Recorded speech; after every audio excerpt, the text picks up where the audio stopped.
What's happening, everybody? Welcome to the Paranormies present the Ahnenerbe Hour. I am Johnny Monoxide, and tonight I am joined by Adam Haidt, Bradshaw Wilson, and our buddy Zev is back again. What's up, guys?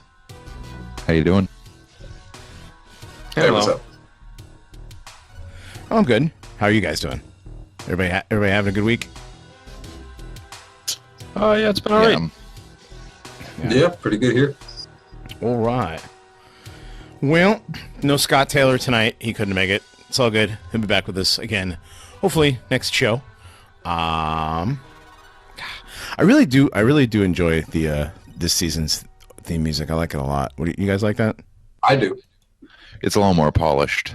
Yeah, I do like it. I like the original. Don't get me wrong. I like Grayfield's original. It was the original. It's spoopy and gets you in the mood and whatnot and all that. But this one's got more of the I don't know. It sounds like UFO sci-fi kind of. Yeah. It's got oomph to it too. You know, there's some oomph in there. I like that. All right. So we're back. I think I said it right this week. Ahnenerbe. There we go. Everybody, for the people who say Johnny says it wrong. All right. I said it right. Let's just do the show. We'll do business in the second half. How about that? Okay, well, sounds all good. right. Yeah, all right. This is a good one. You guys remember back in the 80s there was this movie called The Serpent and the Rainbow. You guys ever see that? Heard of it, but haven't seen it. There was Yeah, a same. line. Oh, you guys never saw it? Oh my God, it was such a great. It had this great line. It went a little something like Don't let them bury me. I'm not dead. oh, there's one of those. It was all about Haiti and voodoo. We're going to talk about voodoo tonight. What do you think, guys? Oh. Voodoo from Stay Disney? away from it. Stay away from that. Madame Cleo. Madame Cleo is a foremost practitioner of voodoo and black sorcery. Madame Cleo. Black What is it? sorcery. What is That's it? Madame Cleo. What is that? What does that ring a bell? Was that? Was she the? She's some Jamaican advice lady. I'm like, Oh, that's right. She used to be. Yeah. I remember. Yeah. Call me with your problem. That's right. Yeah. Call me. It was Miss Cleo. Call Miss Cleo. Oh, Miss One. Cleo. Yeah. It was 1-800. Yeah. Whatever the hell it was. You lazy boombo clod. Call me. Yeah. I remember. I that thought, so we're doing voodoo tonight. I thought we were going to hold a seance and try and contact August Ames. Well, it does pertain to niggers with AIDS, so shit. Right. Yeah. Yeah. This is true. Yeah. Nah. I don't want to summon. I don't want to summon. That actually rhymes. I just realized. what? Niggers with AIDS and August Ames. Kind of. In a Beastie Boys sort of way, you know, in as much as like half of their shit never rhymed. So All right. We got our Jew mention out of the way. yeah. Well, we did with August Ames as well. That was a Jew mention, you know. Oh, yeah, Boy. I guess. Is she? Grabowski. Oh, That is a very right. Polish Ashkenazi name. Yes. My grandmother was a whore in Warsaw. Yes, indeed. Yes, indeed. Oh. Look at this. We got the Jew reference. We get the shit posting out of the way. All right. So, voodoo. Yeah. What the heck is it? Well, from my understanding is that it's a song by Godsmack, and it has like the longest outro in the history of music. No, it's a religion that comes from West Africa and was brought to the Americas via the slave trade, and ended up all over the Americas, Central, South America, and the islands. Where do you guys want to start off? Well, my understanding is that it's sort of a syncretistic, not synchronous, syncretic combination of like the kind of, I guess you could call it African pagan beliefs they had, and then they mix that in with the Catholic ways that they were sort of, instructed to worship. Right. Well, yeah. The origins of voodoo itself, I mean, it's primarily, West African spirituality from like the Yoruba and the Iwa and all these different Cape groups, like where we principally got our slaves in the slave trade. But its origins are collectively there, but also in the practices of the Taino people of the Caribbean, who were the natives there, who were pretty much, in a simplistic kind of way, were like island Aztecs. Mm-hmm. Yeah, the Tainos were. And speaking of them, we'll get into that. Did you guys? I know, Brad, you had put up for some of the prep for the show. What's the guy's name that does that NPC? The guy talks. Yeah, and what is it? What's NPC? Somebody? Brad, what's the podcast NPC? It's the something podcast. The mythology podcast. The mythology podcast. Yeah. That guy, yeah, the guy sounds like he's got his nose stuffed with cotton and stuff when he talks. But that was one of the most triggering episodes of any podcast I've ever listened to that wasn't like Chapo Trap House. It started off with like anti-white hate and like he whined about racism. Exactly. You think that one was, he blamed voodoo's like dark aspects on slavery and racism. It's like, nigga, they were already black before that. Like, Africa's not really a nice place. If you thought that one was bad, I actually left out another one I listened to. I think it was like an NPR one or something, or like one of NPR's partners. And it was two soy boys that like were just talking about like how racist we was keeping down the Haitians and shit. That's interesting. Yeah, that's amazing to me, because then they're like context denying the whole Haitian Revolution thing. Like how would you ignore that kind of detail? Well, the Haitian Revolution was just it was justified because of slavery. They were just rising up to take back what was rightfully theirs. No, it was it was neither theirs. And of course, he leads off the entire episode with, of course, Christopher Columbus coming into the Americas and genociding all of the natives, which were called what were they called again, Zev? The Taino. The Taino, that's the one. Yes, the Taino. If they were all genocided, then how do we have mixed people on these islands? Right. Well, now to be fair, some of the Taino did escape the intentional smallpox infestation that Christopher Columbus knowingly the smallpox can. The thing about the smallpox blankets that always got me was like, okay, so have a blanket. Right, but like, wouldn't you get smallpox by touching the blanket too? Well, I think it was the Europeans had an they was immune. Oh, is that what it is? Is that what it is? Okay. Because racism grants supernatural abilities. By the power of white supremacy. Just the sheer hatred for minorities just shields you. It's more powerful than Grayskull, apparently. But kind of related though. I think regarding voodoo, like the origins of it, I think it kind of is best to go to the origins of the slave trade and the colonization of the Antilles and the Caribbean in general. Mm-hmm. Yeah, because voodoo is a uniquely Caribbean manifestation of these different spiritual ideas and practices. Mm-hmm. Right. Well, yeah. I mean, originally it's different everywhere too. A little bit. We're going to get into that later. How it's different, but it's also how it's different and the same at the same time.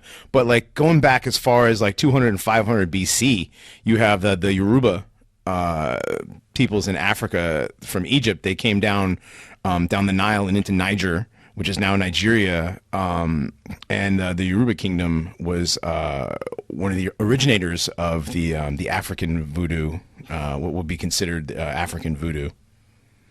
So they were originally from Upper Egypt? Mm-hmm. So their forefathers would have been the same people that like the Egyptians enslaved for their was Kangs, pyramids, and art and such. Yes. Okay. Their first king was Odudwa. So they were definitely was Kangs. I mean, at one point there is in the history of Egypt there is a black pharaoh. There is one, and it was of course the lowest level technology of all the the stuff, like all their carvings and hieroglyphs were all like basically 100 emojis compared to like the high.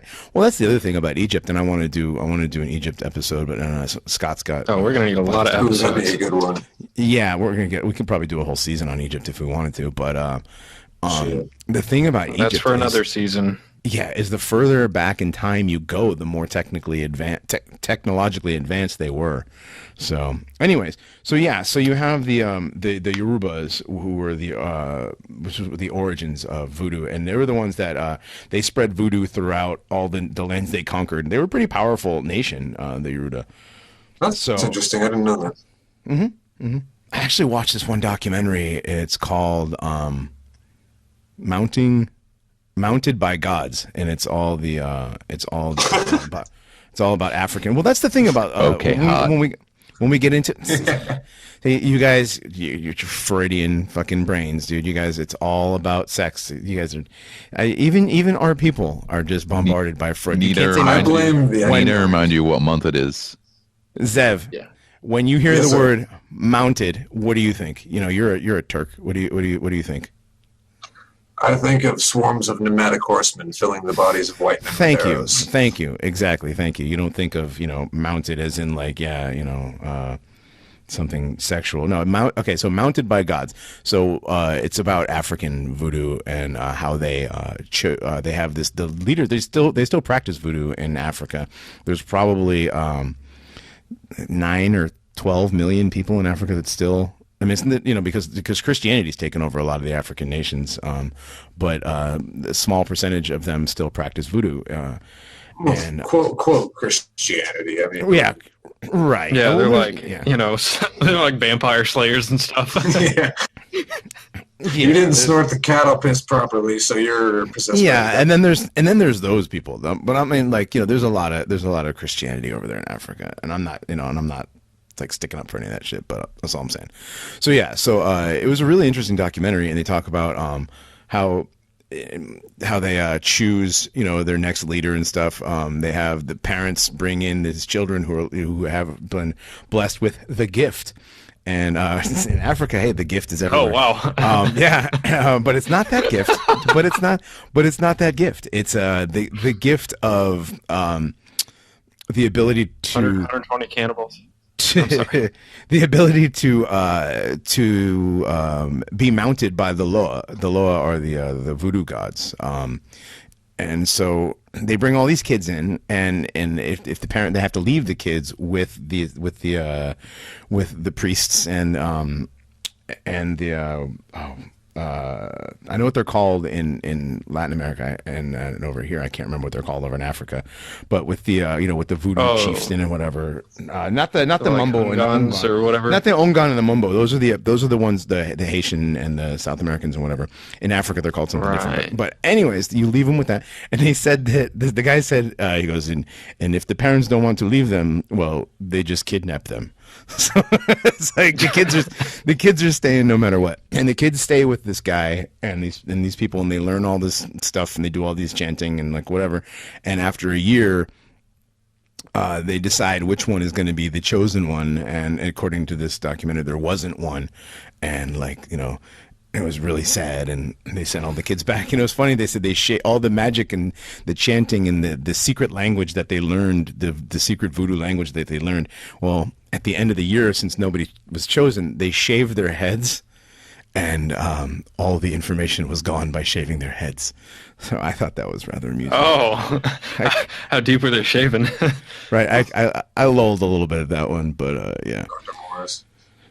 So this is like kind of an esoteric practice. Mm-hmm. Yeah. Very much so. Yeah. They have a guy. I can't remember his exact title because this has to do with the voodoo we're going to get into. But the African voodoo is just like the base and originator. But there's one guy. He wears this special thing around his nose so he doesn't breathe the same air as the common people. Like, the thing. I'm like, I know. I'm like, you got to be freaking kidding me.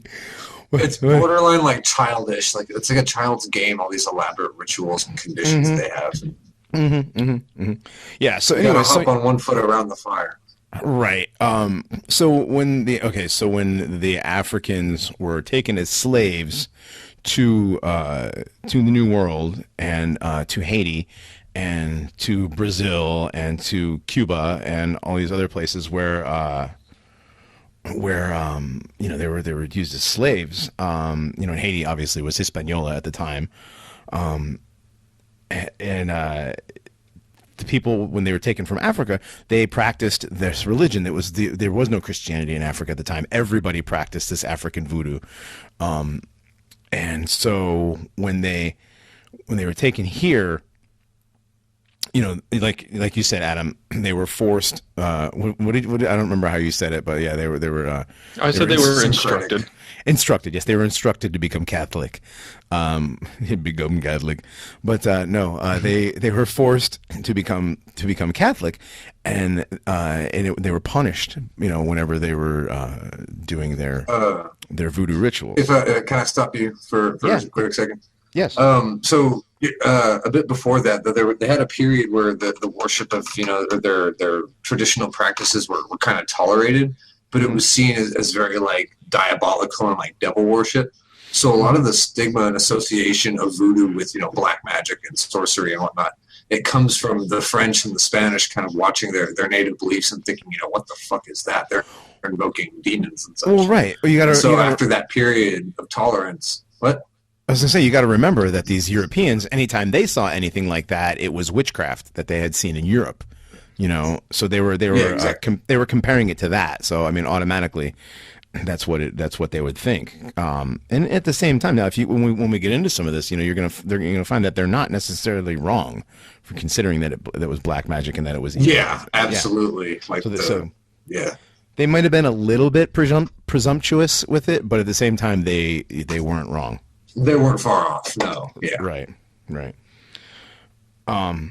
So they brought over, I mean, up until, I mean, between the 16th to the 19th century, they brought over like 12 million people were invited to come to the New World via these ships. Invited. Luxury passenger line. Luxury. Yeah. Hey, I mean, like, you know, no, I mean, they went to, like 40% of that went to the Caribbean, you know, Haiti, Cuba, Jamaica. I mean, Jamaica wasn't, you know, none of these islands that are completely black now, they were not black then. They had the native populations.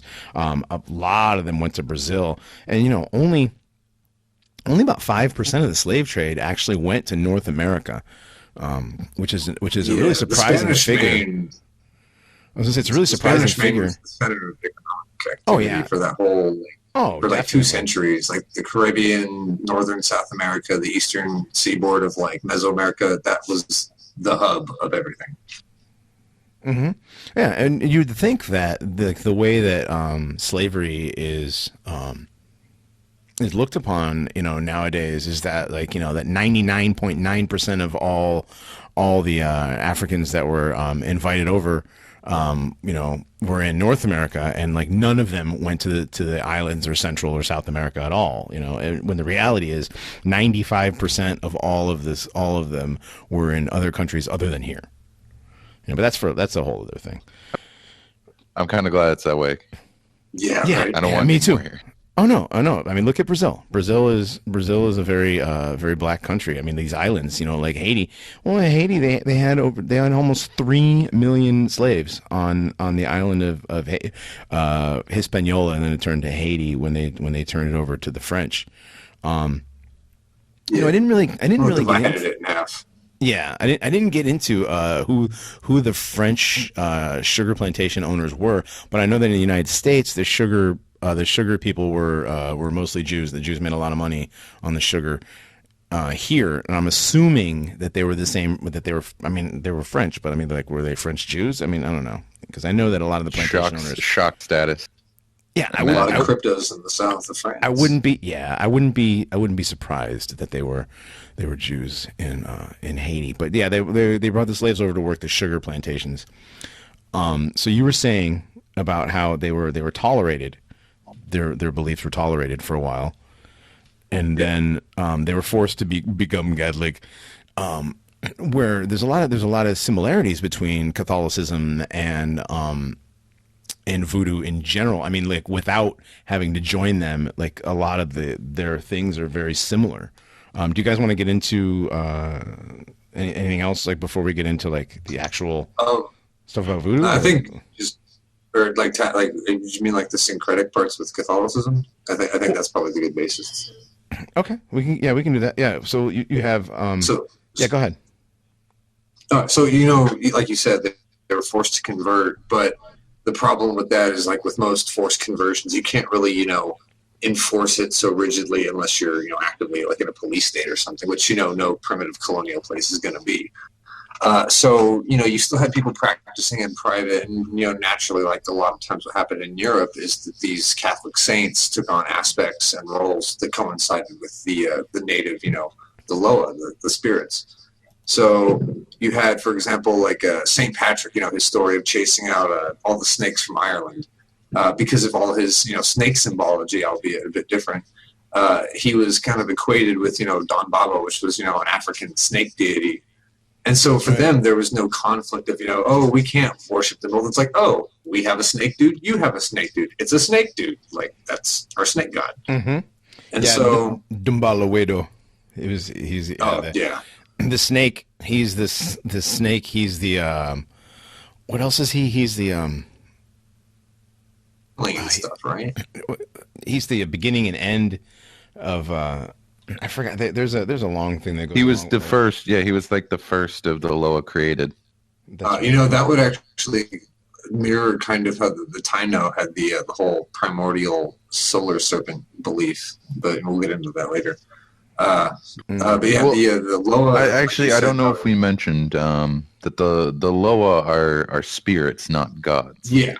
To call them gods is a mistake, because in voodoo they had the good god that was like how there's Abrahamic god, and then there's all the lesser tiers and hierarchies of spirits. Yeah, Bondier was their good god. Yeah, but it depends. I mean, depending on what you read. I read something really interesting about Bundier. Is that right? Bundier. I don't know how to pronounce it.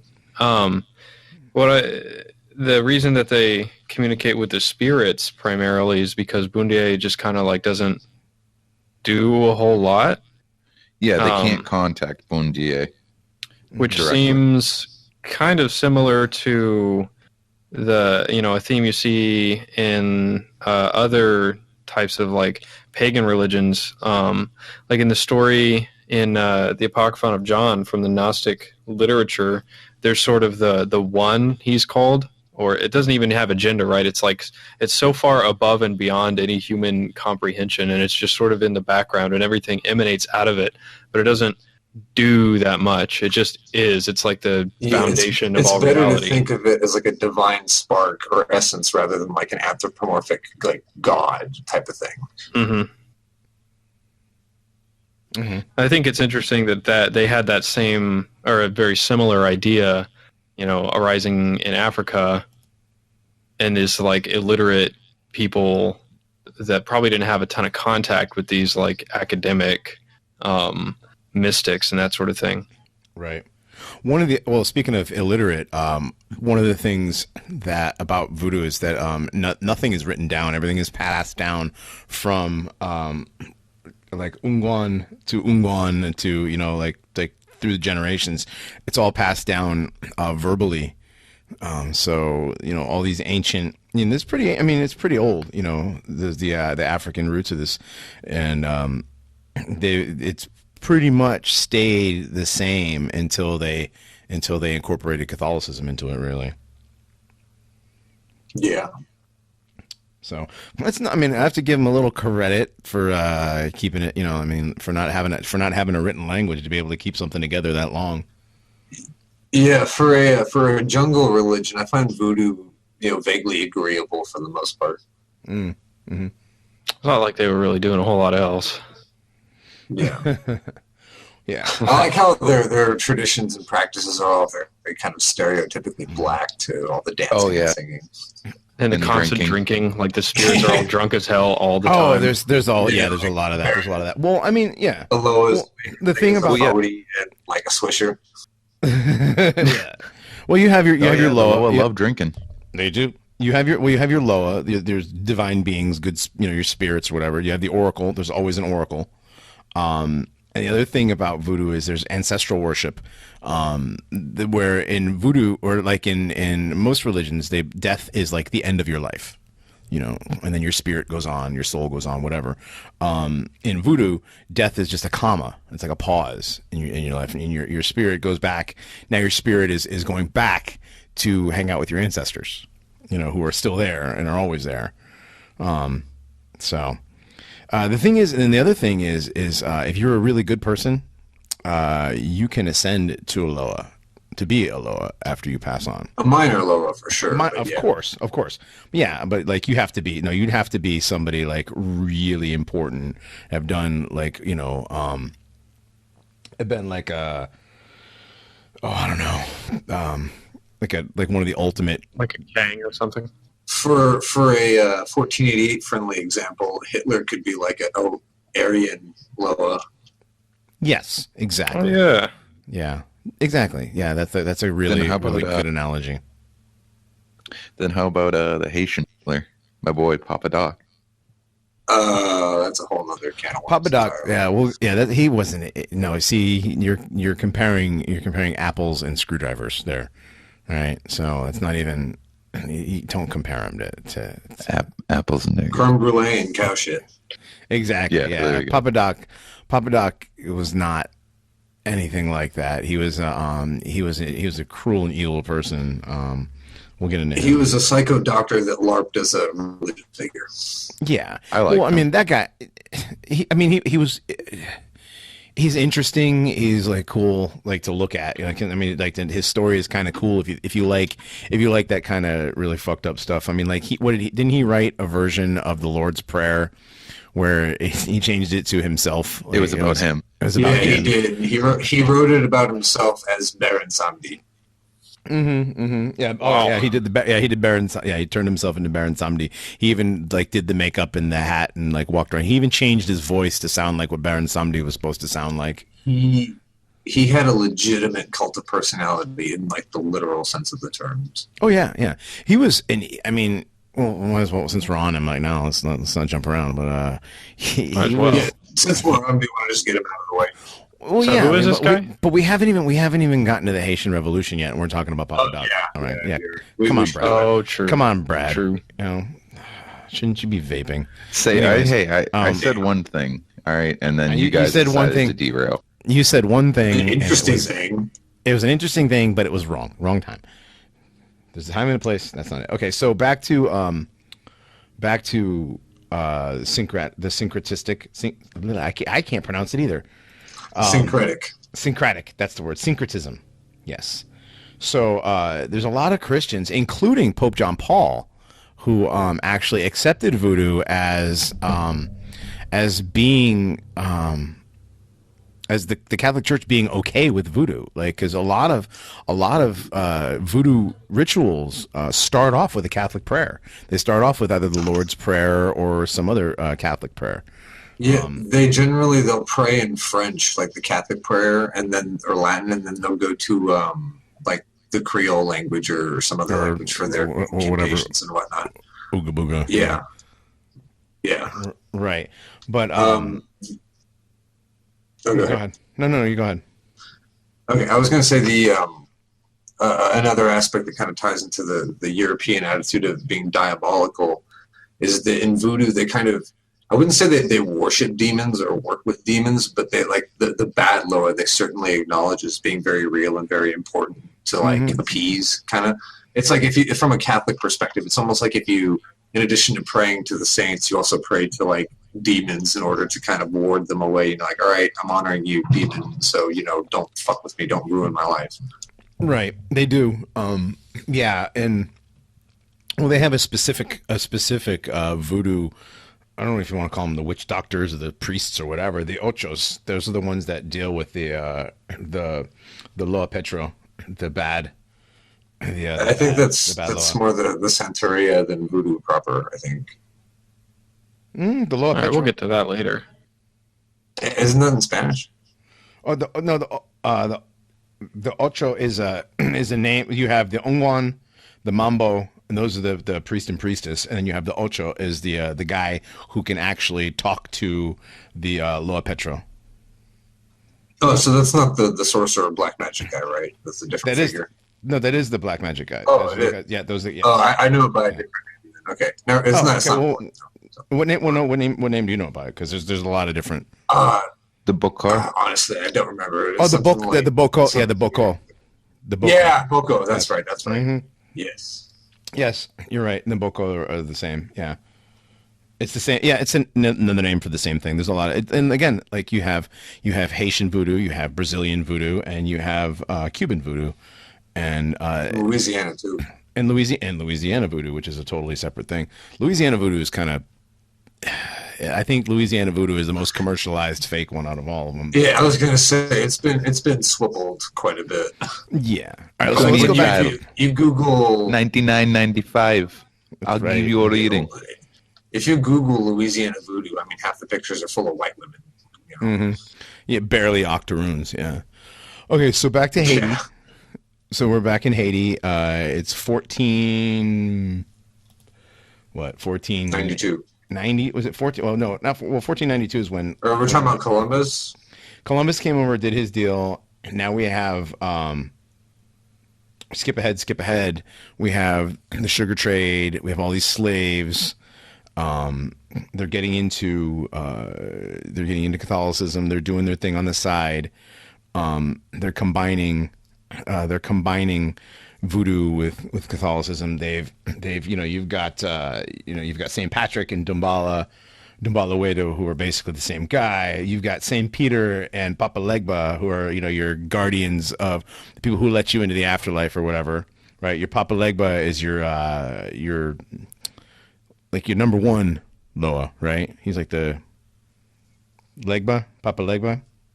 Anybody? Yeah, he's the good Loa, the guardian of life or the gatekeeper of life, something like that. Right. He's your gatekeeper. He's your St. Peter, in Catholicism. He's the St. Peter in the gates.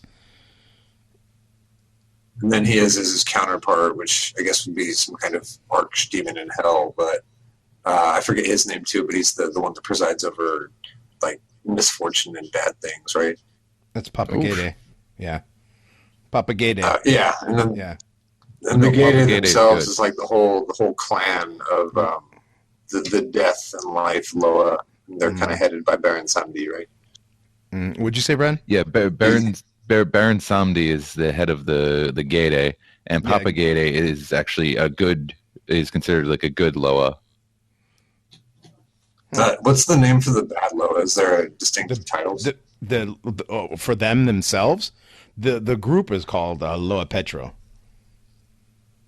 Okay. That's the group of the bad Loa. So you've got, let me see, where's that list? It's important to know too that the Gede, the death Loa, they're not considered bad Loa. They're right. That's part of the natural process of life. Right. They don't consider death necessarily bad, or how you die. It depends on how you die too. Yeah, their views on death are really interesting, I think. Mm-hmm. Mm-hmm. But there's all kinds of. Do you mind if Yeah, go ahead. What were you going to say? Do you mind if I talk about that a little bit? The soul portion. No, go ahead. Okay, yeah. So in the voodoo beliefs, a basic person is composed of three parts. You have your body, which is your physical form. Mm. Your lesser soul, which is kind of like your programming. Like what controls your breathing and your motor skills. Like what makes you live. And then you have your big soul, your larger soul, which is kind of like what makes you, your beliefs, your feelings, your emotions, all the individuality that makes you is your big soul. Mm-hmm. The T-Banage, which is the lesser soul, and the Gros-Banage, which is the greater soul. Yeah, if you want to be French. But, that's what they refer to. Yeah, I know. I don't want to butcher French pronunciation by trying at it, so. But yeah, so anyway, they believe when you die that your corpse, that part of your being is, it's cold, it's dead, it's done. But then your lesser soul kind of hangs out in the graveyard or wherever you died for a little bit, kind of like a ghost, an echo of you living, just kind of hanging out. And then your big soul goes on to the afterlife, which for them is pretty much like a primordial Africa. It's like the ancestral homeland, but it's like Elysium for the Romans, kind of. Mm-hmm. It's where you can be a king. Yeah, and there's a crossroads that your soul goes to after, and it meets a Loa whose name I forget. At the crossroads? It's kind of like the traditional crossroad. Yeah, there's a heavy emphasis on crossroads, even in isn't that Papa Gede who waits at the crossroads? Yeah, I think so. He's like smoking a cigar, eating an apple. Papa Gede is an apple. Yeah, well, that's the thing is you always hear the thing about the crossroads. what's his name went down to the crossroads and became Robert Johnson. Robert Johnson went down to the crossroads in Louisiana, and he met up with probably Papa Gaede, and Papa Gaede gave him the ability to play guitar. There's a lot of stuff. Or some other Loa. Or another lower, yeah. But I'm just saying, like, he was at the crossroads. Yeah. These things, the cross is a big thing, and that was another thing that a lot of the Europeans didn't like, was that in voodoo they do use a cross, and what they use the cross for is the crossroads. They don't use it as where the Europeans use it as the cross, the crucifix, Christ on the cross, whatever. So they saw it, and they automatically thought that they were, they have a cross, they have skulls. They're shaking, they're throwing serpent bones and stuff. They automatically assume that it was something sinister when the crossroads, Well, beyond that, the European would always be inclined to see the crossroads as kind of supernatural or diabolical because, going back to their old pagan beliefs, most of the deities associated with crossroads are also associated with ghosts and like death and, whatnot. Mm-hmm. And then, after Christianization of Europe, it becomes the crossroads are associated with ghosts and hellhounds and monsters and all sorts of different, demonic things. Right. Yeah. It doesn't help that you have them throwing snakes and, spitting pee and all that sort of shit. Right. But yeah, so you have the crossroads, and that's the cross they have in Christianity. There's a lot of similarities between the two. Just besides the fact that they have a lot of the same deity sort of deals. They have. Well, I mean, they have some other things that are similar to some other religions. You have like a god of fire and lightning, that's Shango. Yeah, he's actually descended from the Yoruba thunder god. I like that one. Mm-hmm. Yeah, he's a good one. You have your goddess of love. You've got your basically is the African Aphrodite. That's Ocean. She's the mother of witches, and in voodoo, witches are not bad. Witches are just the women who they're mediums between the spirit and the mortal. Exactly. Is she the one that's really high maintenance? Probably. She's a queen. She's the one. Well, she's the one that's like really lovey-dovey and very generous, and she feeds the hungry and loves everybody. Oh wait, I think I know. He's talking about a different one. Brad, that's something that I think her name begins with a K. It's something different. There's a lot of there's a lot of Loas, and there's like a lot of hundreds. Yeah, but like a lot. They always you have the gods of god and goddesses of the ocean. You've got La Serene and Agüe, the god of the waters, and you've got. Jeez, there's so many of them. Loco, Loco is the male form of plants. He's basically he was the first priest that was he was the first human being that was transformed into a Loa. So he is he smokes a pipe. He's like, again, here we go with these things smoking. So in these rituals that these voodoo rituals, were we going to do something before? I was going to move on to the rituals. Oh, I was just going to comment that like when you said that they were originally from Upper Egypt, I find that very interesting because I've always thought that the Yoruba and like the voodoo origin like pantheon kind of was really advanced for Africa, because a lot of African spirituality is very kind of primitive dust, like bush shamanism stuff. So for them to have such a complex and like pantheon with so much like layer and structure to it, I think is it more interesting that they're originally from Egypt, like they were influenced perhaps by the Egyptians or some other group.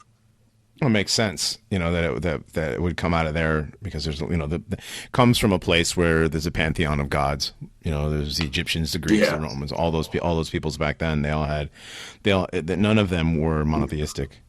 When was their migration? Do you recall, from Egypt to Nigeria? It was it was like 500 BC. 500. Oh, okay. So yeah. So like around around their beliefs were 500 to 200 BC. So okay, cool. it took them 300 years to get and conquer, and they conquered a good bit of West Africa. I mean, like, it was pretty much, that's where because almost all West African nations practiced voodoo at the time. Well, yeah, they had the largest empire before Europeans got there, I think. In West Africa, that is. Largest empire of thatched mud houses. Anyways. Well, an empire is an empire, I guess. Right. So yeah, a lot of what people think of when they think of voodoo is they think of the rituals where they beat the drums and they do the chanting and they work themselves up into a frenzy and stuff, and there's all kinds of dancing and somebody gets possessed. If you've seen Peter Jackson, it's kind of funny, but Peter Jackson's King Kong, the beginning with the islanders when they're on the island, that's actually pretty, like, the whole frenzied dancing thing. That's a very kind of good visual representation of what it might look like. Yes, indeed it is. In an extreme form. Well, no, but that's the thing, is that's what they do. And some of the old, I just had the whole naked killing people with a club kind of thing.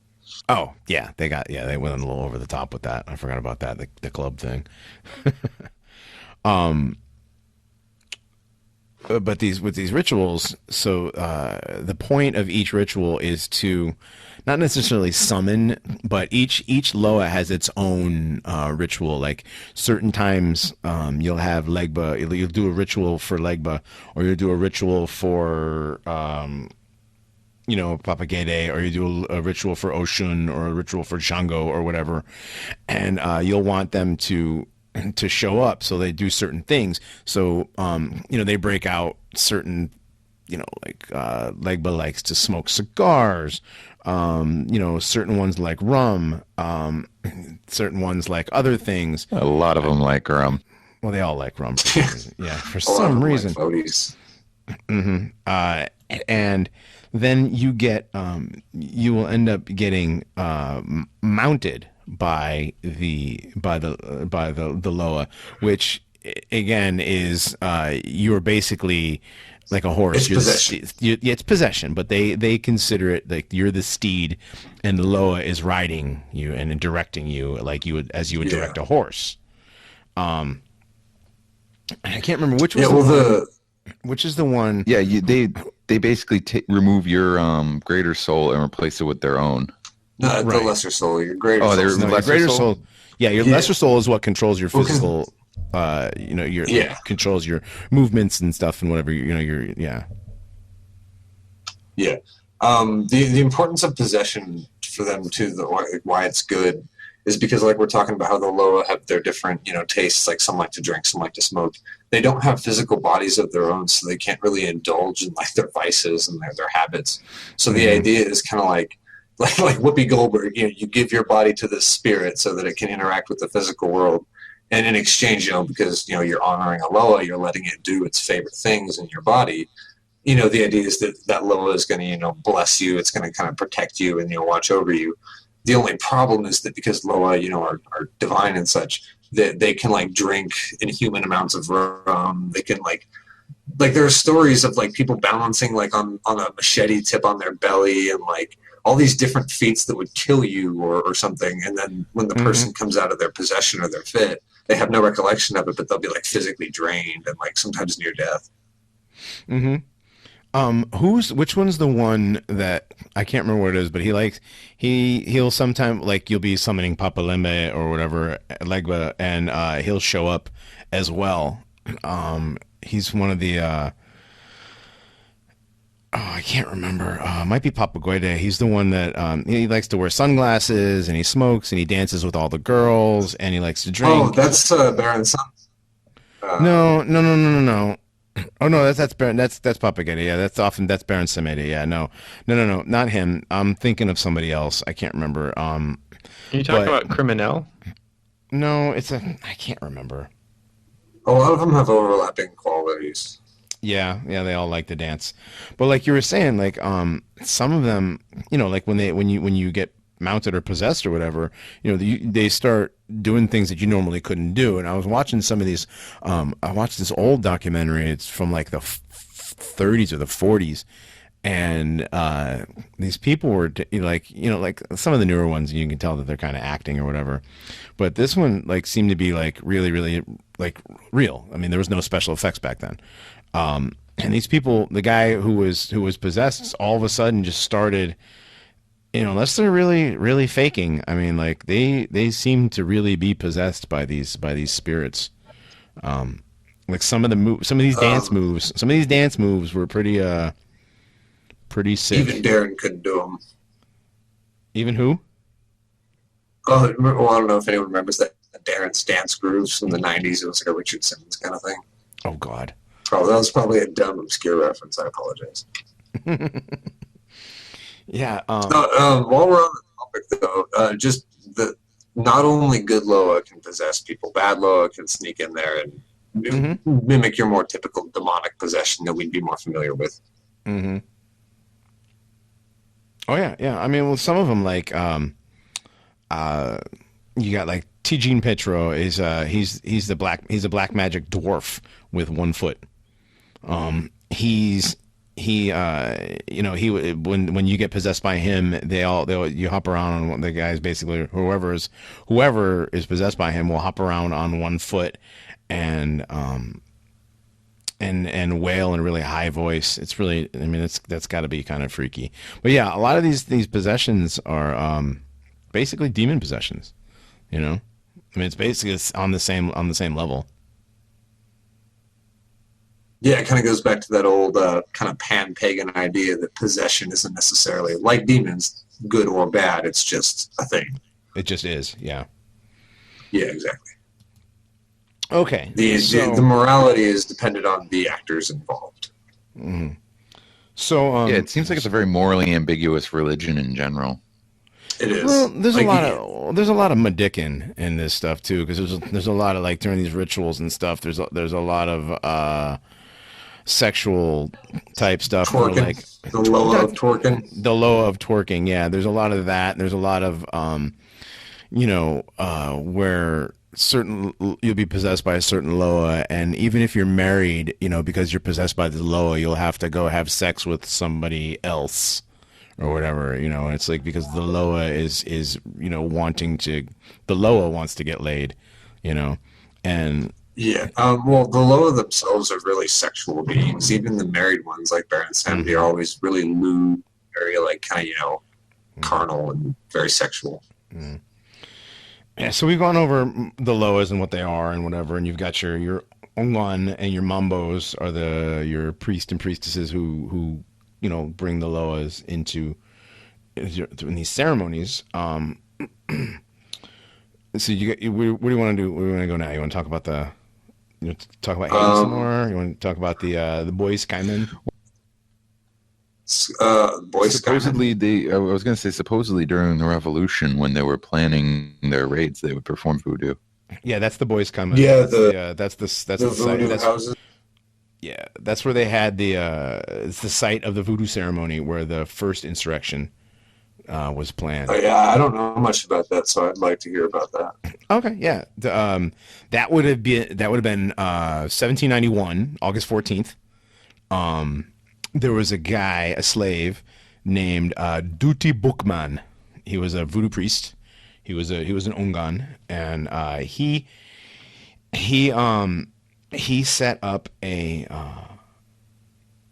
ritual where they brought as many slaves as possible. They all kind of ran off into this place, this place called the Bois Caiman. It's a little part of the island, little inlet in the island, where they all got together and they had basically a religious and a strategic meeting. And they planned the revolt against the French sugar plantation owners. So there's a quote from the book. Okay, there's from the actual official history of the Haiti and the Haitian Revolution. There's a quote.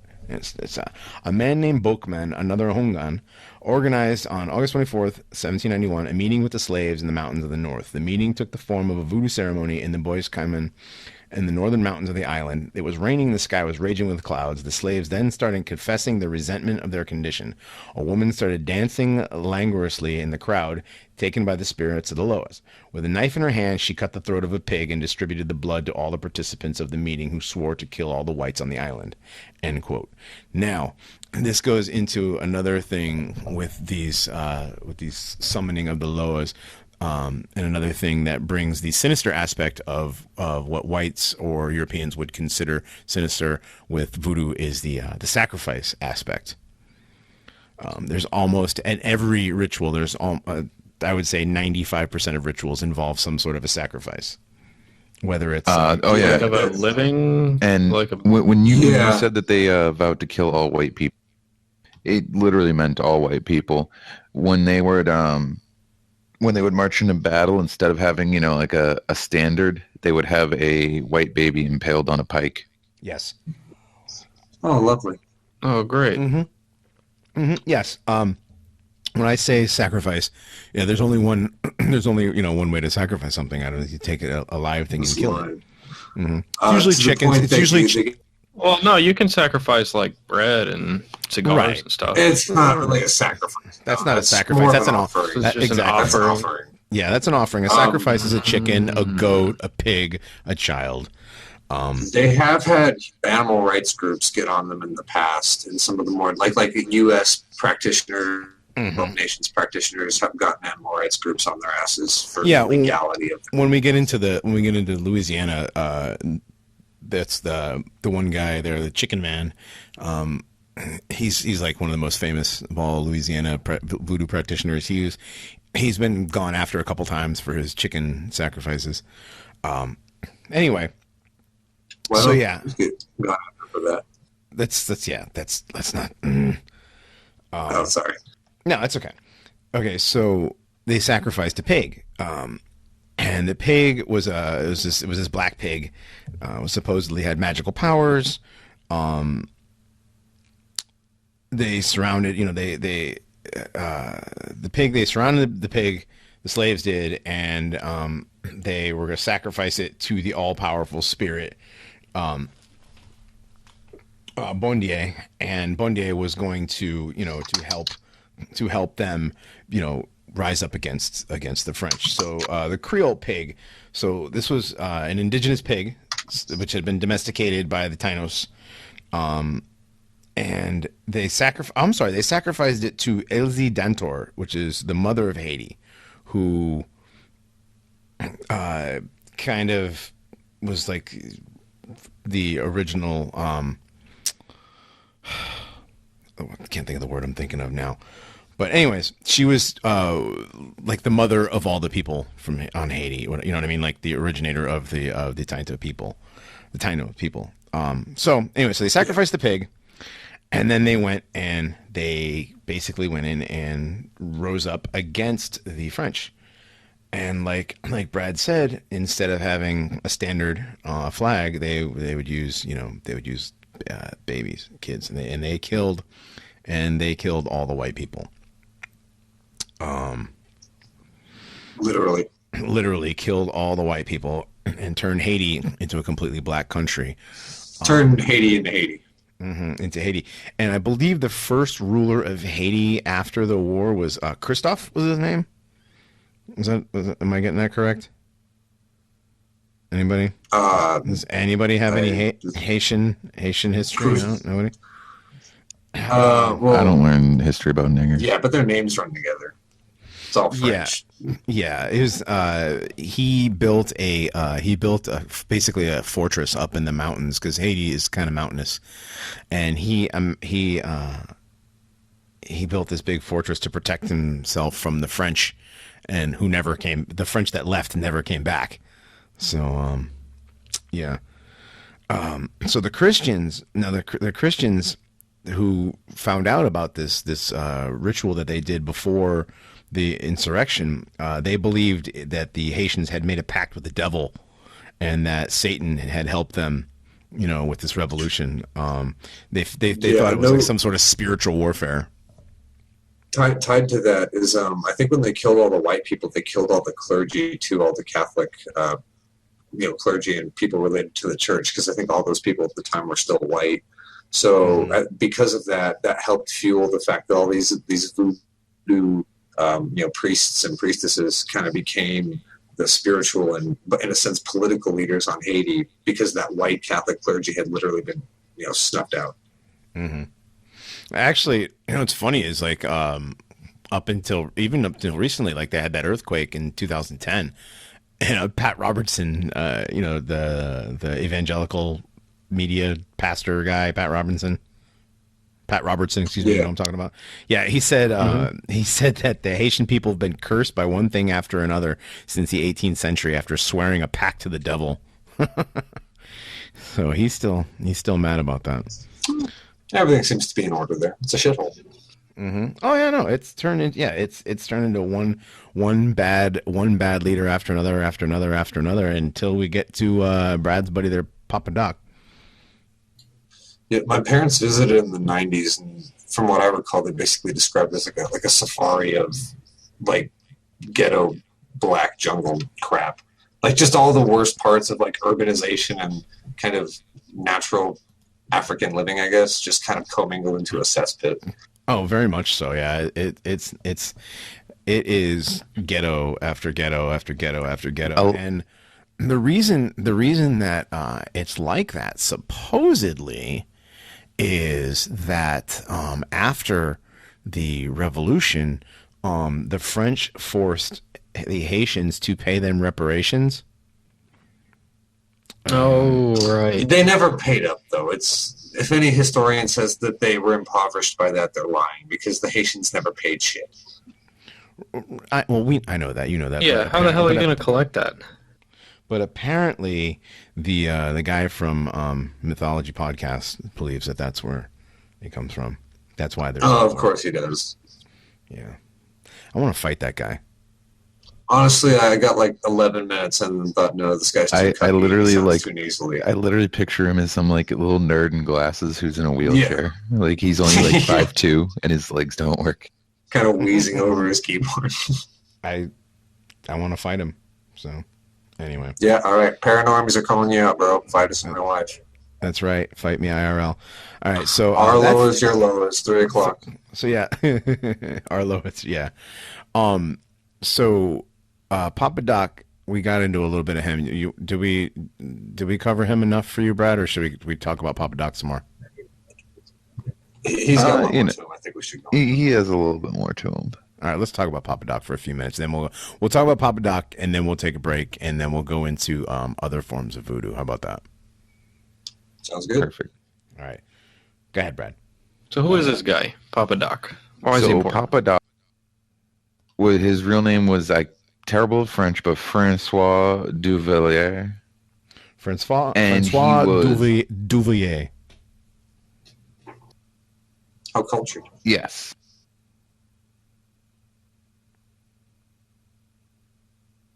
Is that everything? Sorry, I messed up my push-to-talk key. Go ahead, Brad. Yeah, that was his name. Sorry. All right. Moving on. He was...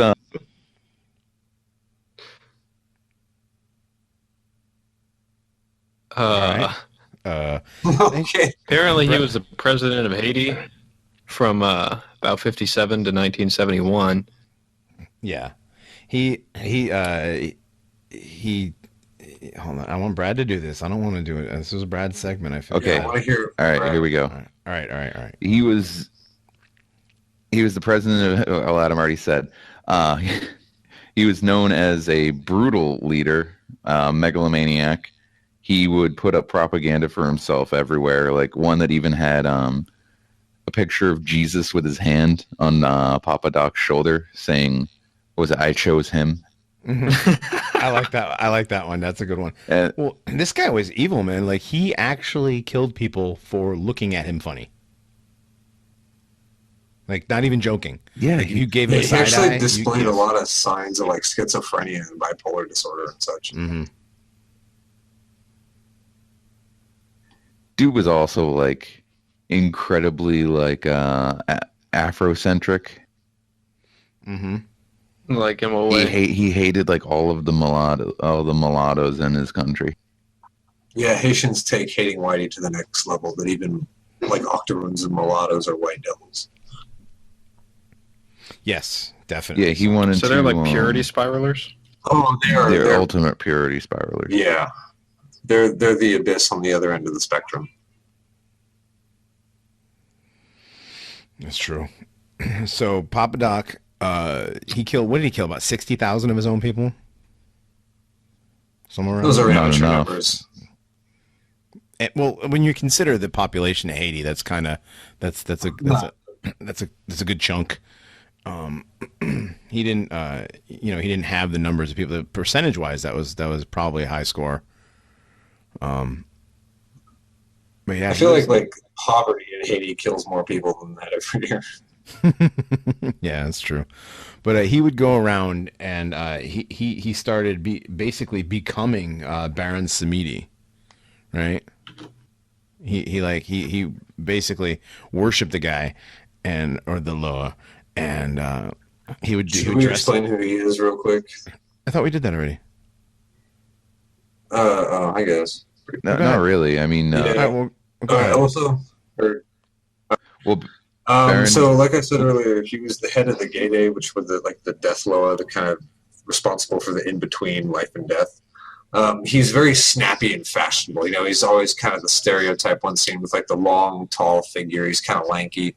He's got like a suit, it's usually black or purple. He's got a top hat and like a monocle or shades. He looks cool. He's flashy. Yeah, if you ever see, you've probably seen like pictures of him or people like with skull, the skull makeup on with a top hat and a nice suit. That Disney movie they made a few years ago, the stupid multicultural princess crap. I think the villain in that movie was kind of supposed to look like him. That he's tall, lean, and fashionable. Exactly. Yeah. So anyway, his symbology is very much death related. Like skulls and crossbones and a lot of funeral related stuff. Like shovels and tombstones, anything death related. And he's the head of the Death Loa. And he's got there's a few other Loa that are kind of like him, and so it's kind of debatable if they're aspects of him or not, like Baron Criminal and whatnot, or however you pronounce it in French. But so he's really sexual and really kind of carnal, and he's violent, but not like in a sadistic kind of way, but like in a he thinks it's funny kind of way. Like slapstick. So when, very brutal slapstick. So when Papa Doc is, becoming Baron Samedi, he's very much becoming almost like this, almost comedic form of a really just insane bipolar dictator, sort of. Well, so very motivated by his whims. Yeah, and he's not at all like a figure of reverence because he's not like a divine spirit that's interceding on the realms between life and death. He's just a human LARPer who people while wearing fancy costumes. He LARPs super hard because Baron Samedi is actually, or Samedi is actually like the guardian of the graveyard, and he makes sure that your soul doesn't get captured after you die. Yeah, he's actually good. He prevents bad Loa from getting your soul. He's very ambiguous in his. It depends on the mood he's in. He's not really a moral guy. He's whatever fits him at the moment kind of guy. Mm-hmm. So Papa Doc started dressing like him. Yeah, this guy Baron Samedi was he dressed in like the long coat, purple, like a lot of black, a lot of purple. A lot of shiny stuff. It's funny how stereotypically black these figures are, right? Top to bottom.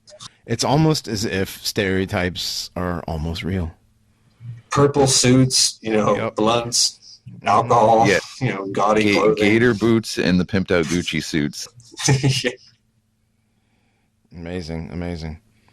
All right, so Papa Doc. He died. Was he assassinated or did he just die? Because I know his son, Baby Doc. For sure, he had a massive heart attack. He groomed his son to take over. I know that. He groomed his son to take over, and his son took over and was in charge for a while. And again, Yeah, and then he got cooed. Yeah, there's been a coup after coup after coup in Haiti ever since, and. More coups than governments. Yeah, exactly. The Haiti's the place where the Clintons do a lot of their work with children, if you know what I mean. Yeah. Yeah. It's so chaotic, and there's no real administration. What better picking ground where no one will notice mis- I know. They have an orphanage there that they run all these children in and out of. Anyways, I don't want to get into that. Yeah, that's a whole other topic. That's right. We'll get into that in the Clinton Files Part 2. But let's take a break. And we've had a good first hour. I think we covered the basics of voodoo and Haiti and Papa Doc and Baron Samedi and all that. And let's listen to a song, and we'll come back and talk about some more voodoo. We'll be back. All right.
All right, everybody, we're back. We are still the Paranormies presents the Ahnenerbe Hour, and I'm still Johnny Monoxide, and I'm still here with Zev, Brad, and Adam. We're still talking about voodoo.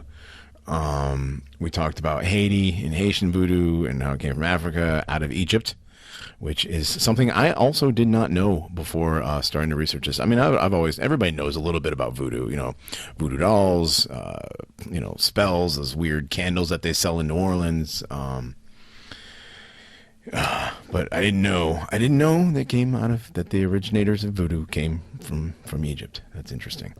So, there are different types of, we said that the slaves, the blacks, after accepting their invitation from Africa to the New World and, and coming over, overstaying their welcome, by the way, eventually the party's over and it's time to go home, guys. All right. But, they came to different areas. They came to Haiti, Hispaniola. They came to Cuba, and they came to South America, which was mostly Brazil. And in Brazil, they started a type of voodoo that they call candomblé, which is it's a dance basically. It's basically means dance in honor of the gods. So candomblé, excuse me, I forgot the L because there's two different. There's candomblé and candomblé. And candomblé is the dance of the gods. In honor of the gods. I'm sure that's never confusing. Yeah, no, I know, right? It's a creolization of traditional Yoruba and the Bantu beliefs that came over from West Africa with the Portuguese. So this religion basically developed in Brazil. Now it's there's a lot of whites that practice this in Brazil as well. They don't have any holy scriptures or anything.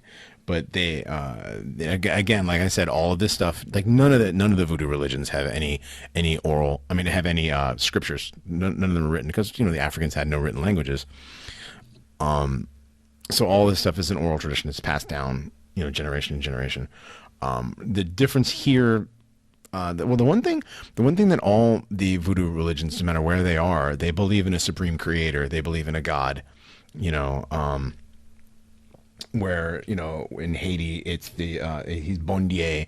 In Brazil he's called Olodumare, and he's served by lesser deities called Orishas, which are basically the Loa. It's all the same. It seems to be the more I got into the research of the different types of voodoo, the more it's just the same thing, in different places with just different names. And that makes sense because, they all came from the same area, West Africa. Like I said, the Bantu, the Yoruba, and the Fon. You ever heard of the Fon? Yeah, modern, that whole region, like the Ivory Coast or whatever. Mm-hmm. And so that's one of the ones from Brazil. There's a lot of dancing. And again, a lot of this, a lot of this voodoo is dancing. It's a lot of drumming. The drumming is what works the people up into the frenzy during the rituals, and they become possessed. Same exact thing, This is again, it's basically Haitian voodoo, just exported within and in Portuguese. And there's also another one in Brazil called macumba. It is basically you can use it to describe a musical instrument or a form of witchcraft, and we are obviously talking about the form of witchcraft. It has this is practiced in Argentina, Paraguay, Uruguay, and Brazil. This is theirs is more based on the water, the concept of the boto, which is a freshwater porpoise, a dolphin that's found in the Amazon River. But the creepy white ones, right? Yeah, the really weird looking ones. Yeah, but the boto has supposedly has some sort of shape shifting ability and can transform into a male human who has sexual relations with young women. So those dolphins are rapey. God damn it. Well, dolphins are rapey anyways. I mean, they're rapier than people. They really are. But okay, so there's a bunch of religions that are kind of grouped into this Macumba, but only the Candomblé, the followers of Candomblé are the only ones that actually sacrifice animals during the rituals. So the rest of them are less. They usually just give offerings to their different gods into the water, or they basically bring stuff down to the edge of the river and throw it in the water. Whether it's honey or it's rum or fruit or or whatever, they just throw it in the water because they're giving this to their gods. And of course, they do the dance. Can we like take all of our Jews and just bring them down to the water and just throw them in? No, you got to throw them down a well. No. You have to. Yes. No, I hate that song. Don't do that. Oh, sorry. As good as that, as funny as that song is, I'm gonna tell you guys this. As funny as that song is, that entire movie from start to finish, including that song, is basically just as mocking whites, and it's very anti-white. So it's basically just they filmed that. It's literally just Sacha Baron Cohen is anti-white.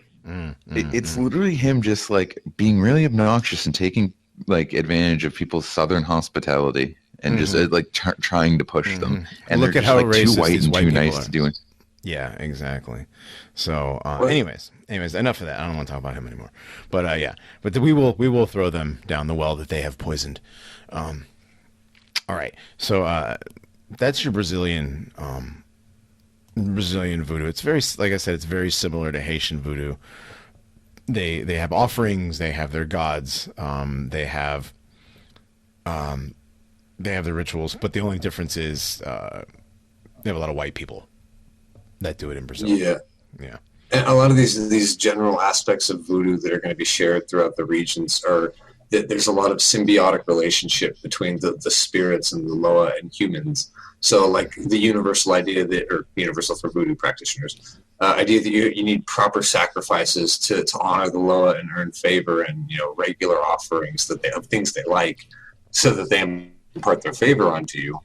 And that the idea that the priest or the priestess, again, their title depends on the region and language, they're the mediator between the people and the community and the Loa, and that because the spirit world so closely mirrors our physical world, they're Loa for pretty much everything. There's Loa for storms, Loa for grass, Loa for harvests, like pretty much any conceivable thing, be it a natural force or a human-made one, like politics or even economic markets. They have a Loa for that. Oh yeah, and so they do a lot. There's Loas and politics go together quite a bit. There's always a Loa who's trying to help out, one of the local politicians get elected or whatever. That's kind of funny to me.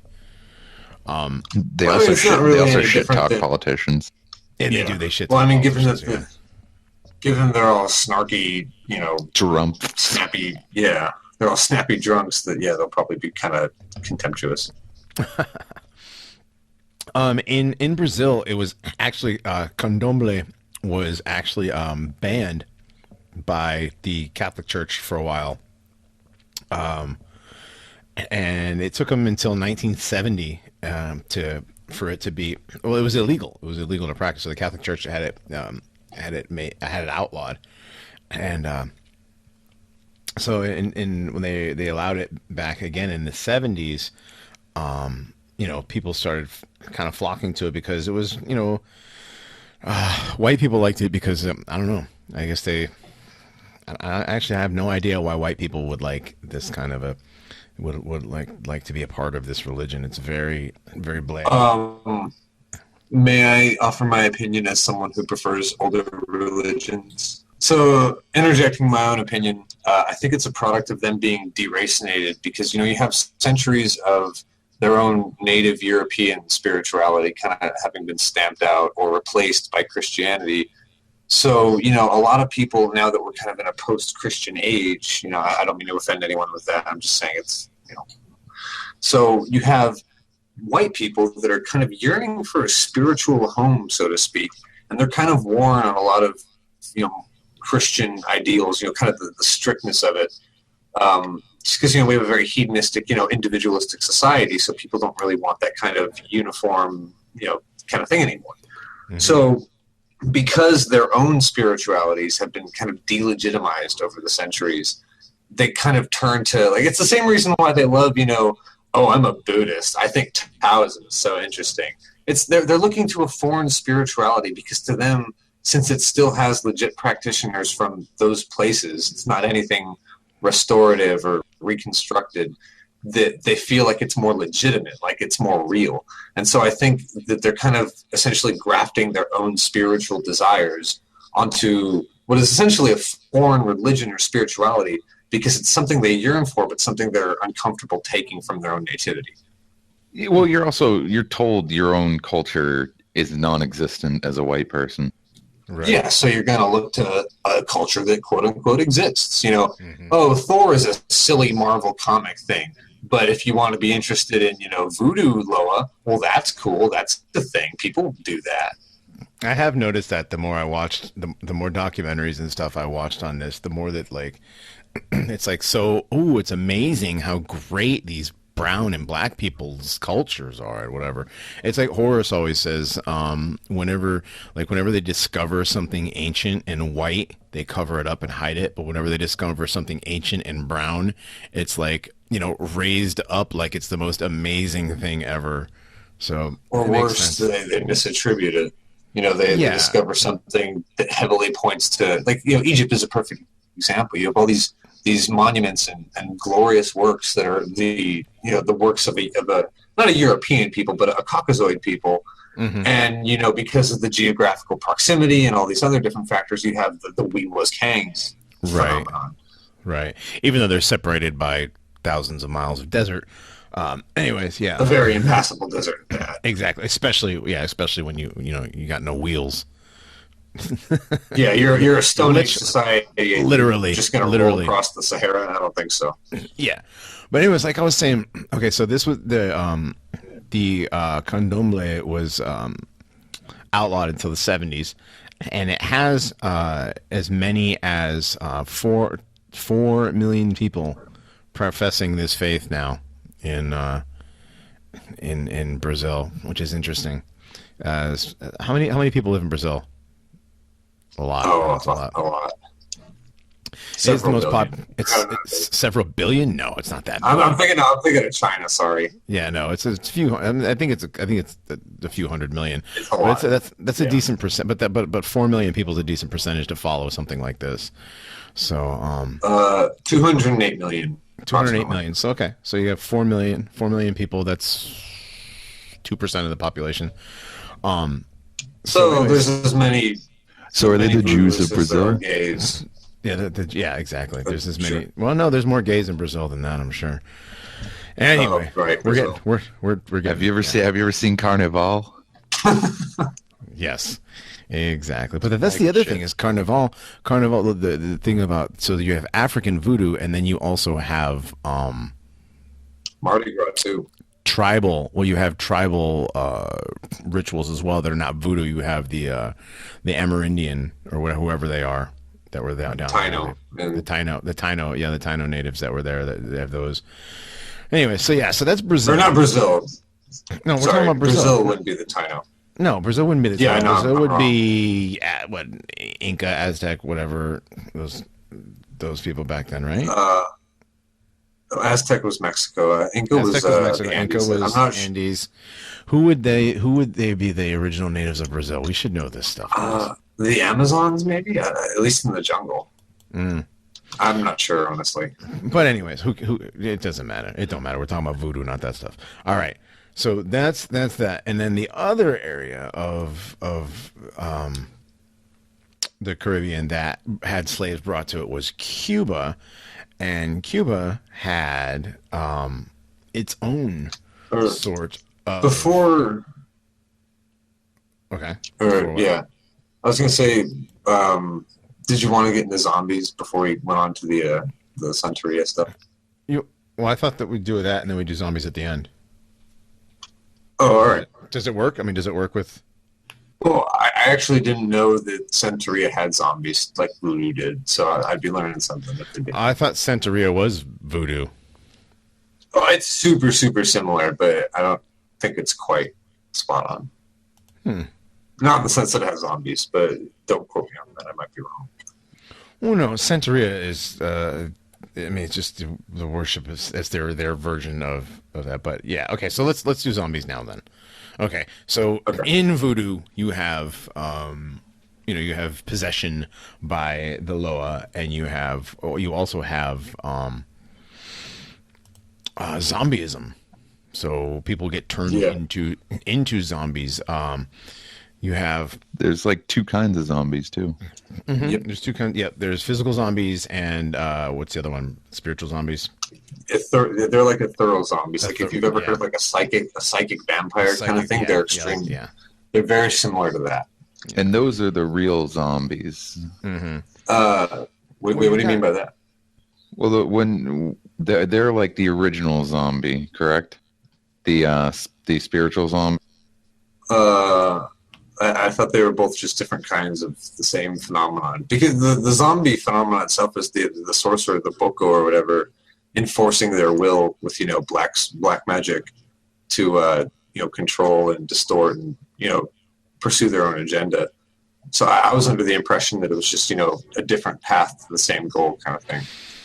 Yeah, well, the thing is with physical zombies, those actually, I mean, there's evidence that people can be, turned into what would be considered a zombie with chemical like drugs. Mind control, drugs. isn't it? Yeah, it's a mind control. Yeah. But the original now that the original zombie movie was called White Zombie, right? It came out in the 30s. Is that where Rob Zombie got his band name? Pretty sure. That actually is pretty sure.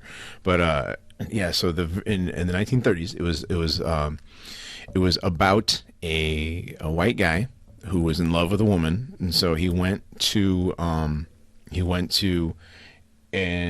he was in Haiti, and he went to an Unguan, and he had a hex put on tried to have a hex put on her so she'd fall in love with him, and he ended up becoming a zombie. Therefore, and he was white, and therefore white zombie.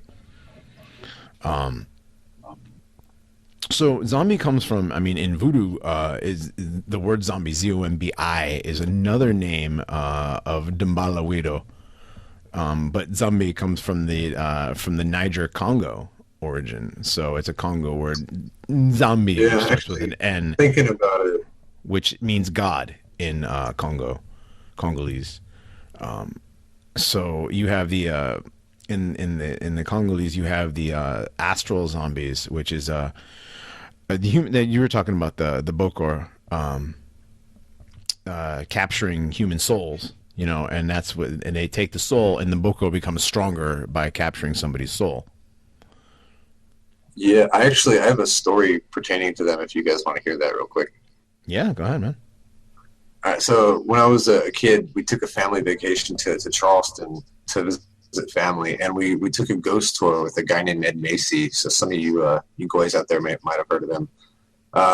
He took us to a cemetery at one point, and he told us that in the late 1700s, a slave that had been brought from Louisiana to South Carolina, Charleston, had started spreading their voodoo beliefs, essentially their practices.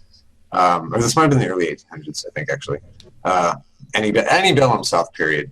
So he, this woman, the slave that was brought, taught all these people, and so the story goes that this young man who was a slave was particularly angry at his treatment and the whole narrative, and so he basically starts to invoke different bad loa and use black magic to kind of punish people. So around this cemetery where we were standing. The idea was that back in the day that people started to get really ill and very sick. And so at first they thought there was a plague, but when it was focused around the one area, they thought, okay, maybe it's the water, or there's like a well problem or something. But then eventually they had a spiritual insight as a community, and they devised that this is some kind of demon or foul thing that's of a spiritual nature that's tormenting us. So then they had like a priest come and like, consecrate the ground and whatnot. And supposedly it stopped, but they caught the guy that was doing it and they hung him. And so then the affair stopped. But what the story essentially hits on was that the guy in typical fashion for these ethereal zombies, like I said, they're kind of psychic vampires in the way that they drain the life energy of the still living and imbue it. They kind of capture life energy for their master, the sorcerer. And so essentially the slave was using the cemetery as kind of like a stronghold sort of to capture life essences of surrounding people. I don't know what his aims were necessarily besides maybe vengeance. But it's a really good story to kind of show off like what this zombie typically does or how it's used. Right. I remember reading about a guy in the 30s.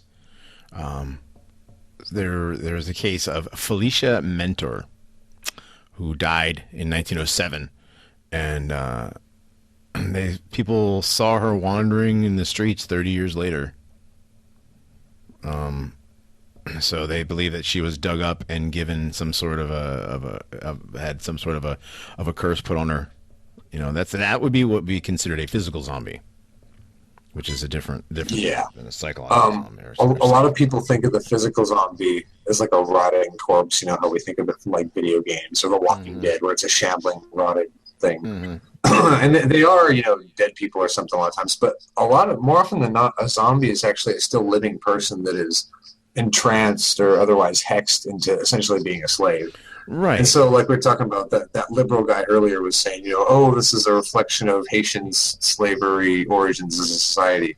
I think there's probably a kernel of truth to that, but I think more accurately that was probably already present in their spirituality, considering they practiced slavery in Africa. Mm-hmm. Right, exactly. That's where slavery was invented. I recall a story for the corporal zombie where it was a guy in Haiti.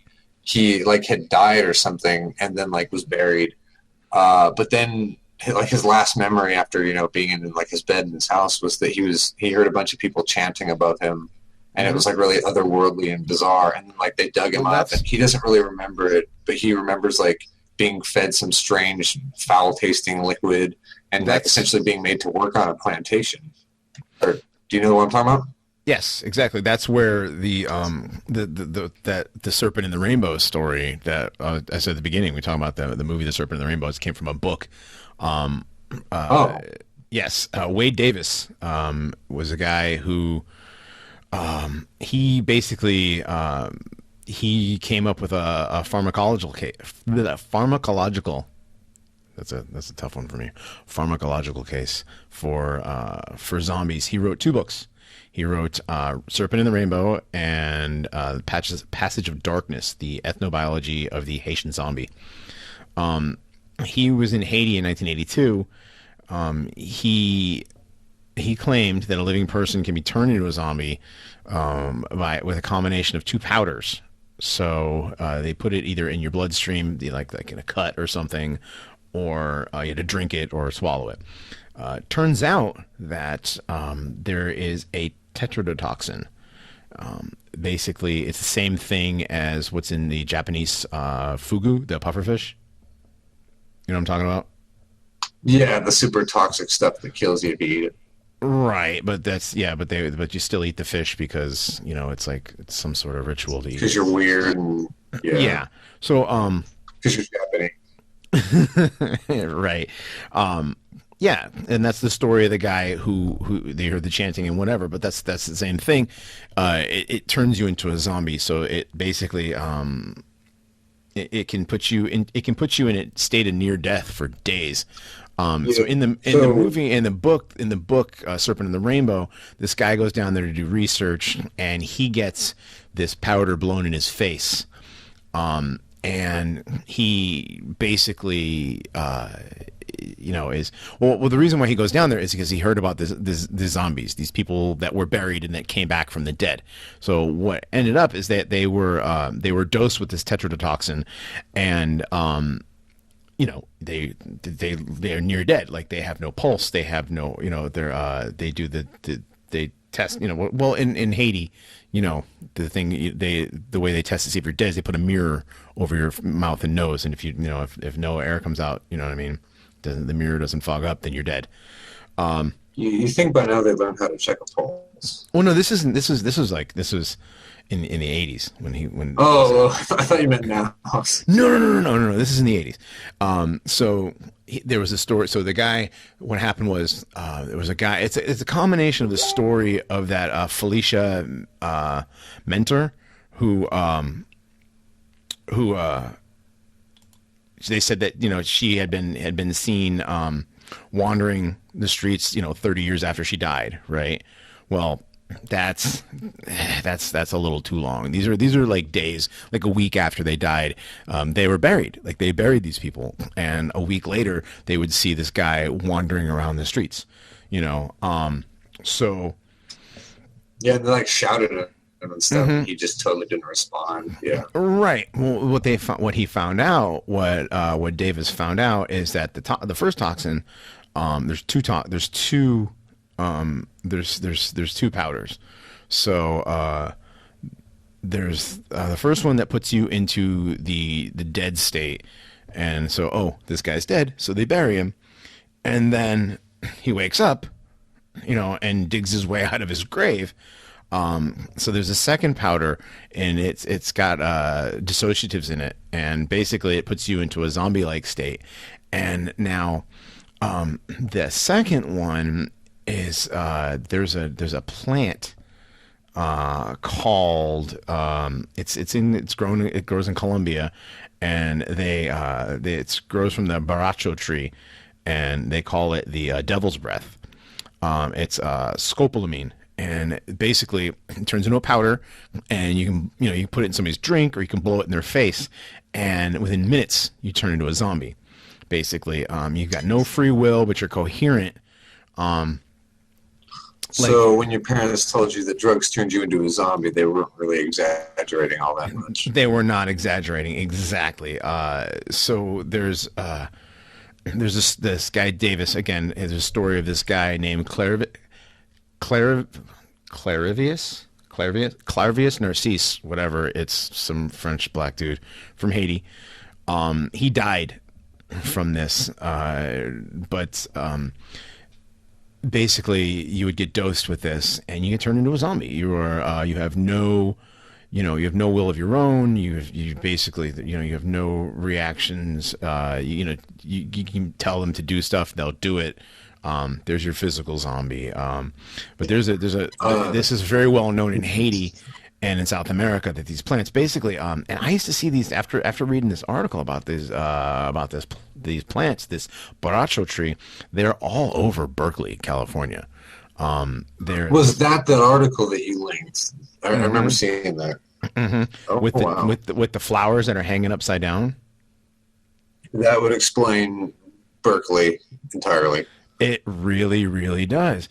It's literally considered the world's scariest drug, the devil's breath.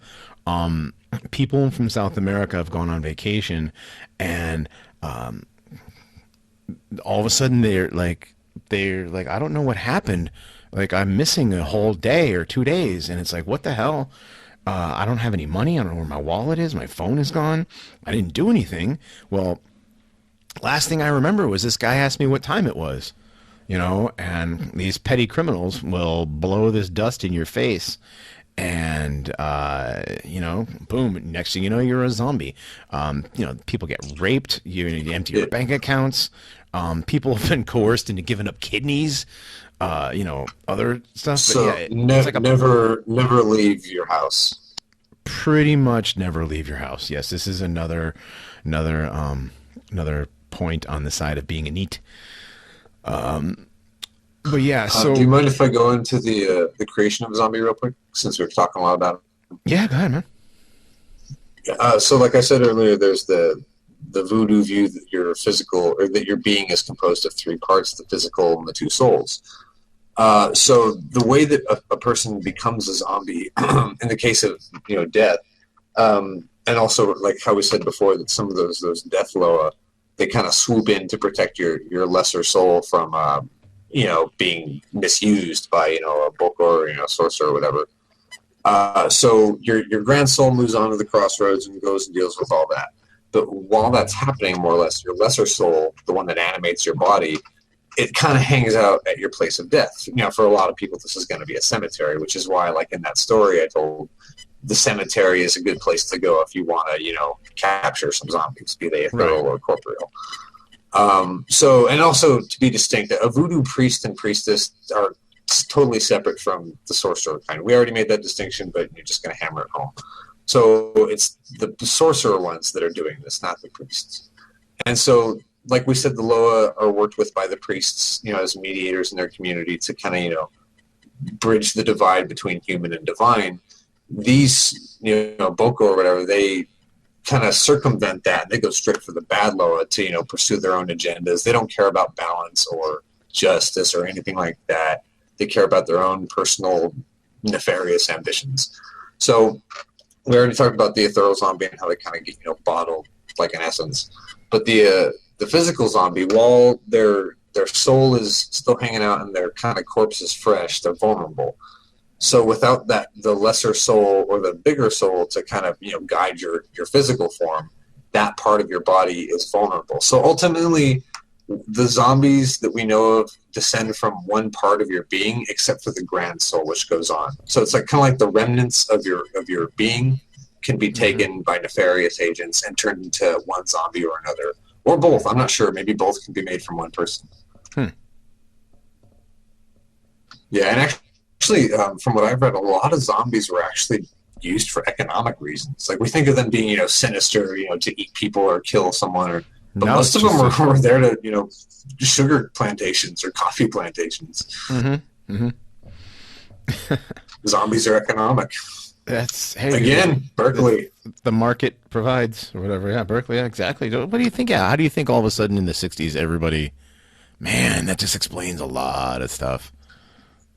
All the chemicals in the water. Oh shit. Oh, the Clintons involved with Haiti. Oh, it's all adding up. Yeah. So anyways, so this guy Davis is a guy that brought to the attention the fact that you can have the ethnobiology of zombies. And a lot of people doubt the fact, the veracity of his work. Like sounds too crazy to be true. But when you go to Haiti and a lot of these people, they don't tell you too much, but they will tell you about the zombie drug. So, and that would explain the zombies coming up out of the ground. That first one, the tetrodotoxin, the guy dies and, they bury him and 4 days later he comes back to life. I'm sure there's some sort of brain damage after being, dead for 4 days, right? Yeah. No oxygen to your brain. So you're going to come up out of the ground, right? I mean, you're not really, you don't have your faculties like you did before you died. So yeah, I mean, and they come up out of the graves, and a lot of the graves in are not actual underground. They're tombs, and tombs are above ground, and so they're not actually always buried. So, but yeah, well, so what comes that. to mind is that a burial in Haiti is not going to be like a burial in the United States or the West. You're not going to be put 6 feet under in a big heavy casket. Like in all honesty, you're probably going to be buried in like a 3-foot hole in the dust with like some ramshackle plank coffin, if that. Exactly. Yeah, it's some plank that if you guys want, go check out the movie The Serpent and the Rainbow. I found a link. I found it on YouTube, like the whole thing. Check it out. It's basically that guy Davis's. It's a combination of his research and fiction. But as far as fiction, it's basically just the story of what would happen to somebody who went down there, searching for this thing because he had heard about the zombie drugs. But check it out; it's pretty. I mean, it's a good movie. For being from the '80s, it's a pretty damn good movie. It still creeps me out every time I see it. But anyways, okay. So there's a couple more. There's one more kind of voodoo that we didn't talk about. A little bit we mentioned it, but with New Orleans voodoo, Louisiana voodoo, It's the whitest voodoo. It's the Swipple voodoo. We all know. Everybody knows about it. You can go down to New Orleans and buy an amulet or buy a charm or some magical powder. You can buy. It's been commercialized. It's completely just play the what is it? The New Orleans level of Tony Hawk. Wait, what? You ever play that? You have to like, dude. There's so much voodoo shit in that game. I think it was Underground too. You get to like summon. No, dude, you can play as like a guy that looks like Baron Samedi.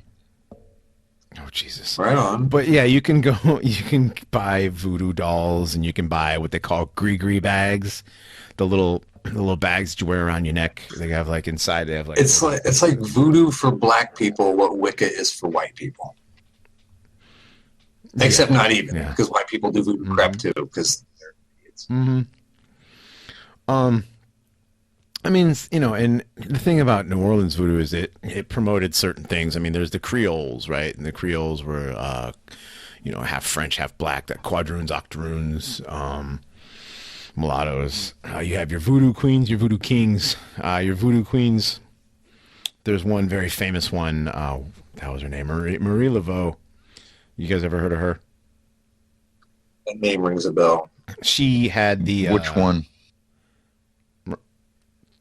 Well, I mean, Marie Laveau and then Marie Laveau, her daughter, who I was going to get to that. But Marie Laveau was, she was a free woman of color because she was a descendant of French aristocracy and supposedly mixed black, white, and Indian, Native American. But depending on what story you read, she was either the illegitimate daughter of Charles Laveau and Marguerite de Contrel. She basically looked white, but she had dark skin. She married a quadroon named Paris. And shortly after the marriage, he took off. Like, you know, Jacques Paris, his name was. He was a free man of color from Haiti, but they were married for like a couple of months, and he took off. And then she ended up hooking up with a guy named Christopher Dumenier de Clapion, another quadroon from Saint Dominique. They never got married, but they had 15 kids, 15 children. Prolific. Very prolific, yeah. So voodoo in New Orleans was secretly practiced because it was outlawed. So a lot of the, you know, the voodoo practitioners had to do it underground. Well, what they would do is a lot of these voodoo queens were hairdressers. And, you know, everybody talks to your hairdresser, talks to your barber, talks to your bartender, right? And while I was watching one of the documentaries on this, the woman who was talking about her, it just pissed me off listening to her. She's like, well, you know, women are secretive. You know, women keep secrets. And like, she just kept talking about how, like, just like, you know, reminding me how much that, you know, we should hate women. Because, you know, they're secretive and they lie to us and stuff and whatever. And they'll take all your secrets and use them against you. Well, that's what they did. These voodoo queens, like Laveau, would take all this information from all these white women, these gentry type women, and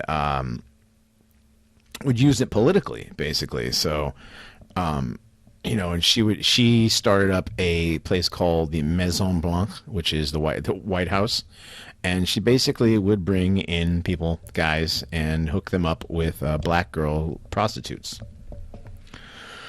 But she was supposedly, she lived for a lot longer than normal because, like Brad said, which one? Well, her daughter Marie, named one of her kids after herself, took over for her mother, and so she apparently lived, like, I don't know, like a lot longer than a normal woman would. But all this information that she took from being a hairdresser and whatever, she basically became the most powerful woman in New Orleans at the time. So, like, you know, because she was a voodoo the voodoo queen or whatever, people would come to her looking for help in, different affairs or love, love interests or whatever. The blacks in New Orleans kind of saw her as a leader. Judges would pay her to win elections. Basically people would come to her to, for love potions or luck potions or whatever. So, basically she invented, the modern, voodoo industry in New Orleans. So, she, basically used it, as a way to make money. So whereas, it's commercialized all the way back then. Yeah, it's commercialized all the way back to the 1800s. And I believe in 1869 she supposedly quit, but she said she was retiring, and she was like 70 years old then, but she never actually retired. She would do work she would go and do readings for blacks in prisons and whatever, to help them out. And then all of a sudden, in 1891, another woman looked just like her, and she had the same abilities, came out, Marie Laveau, and that was her daughter, obviously. But her daughter continued running the White House. So her mom, that was like the secret voodoo meetings and all kinds of liaisons between white men and black women. And she, again, continued the commercialization of voodoo. And, she would basically make potions and powders for money, and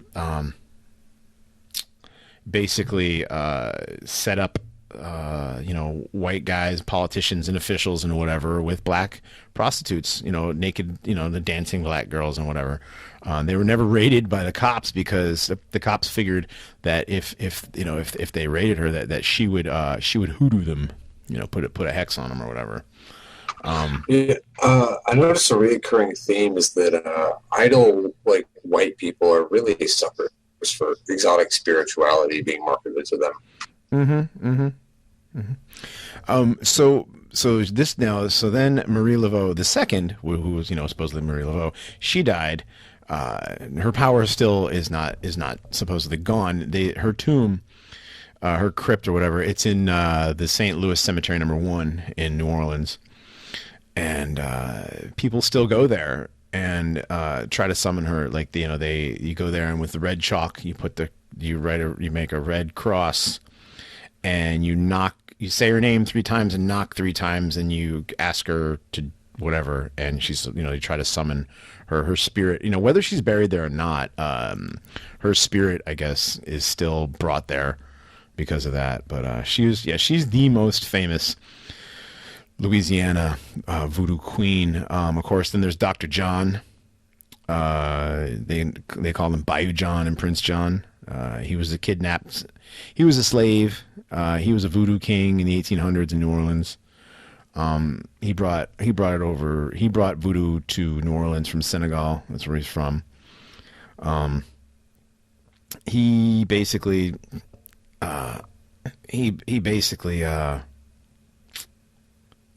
did the same sort of stuff. He would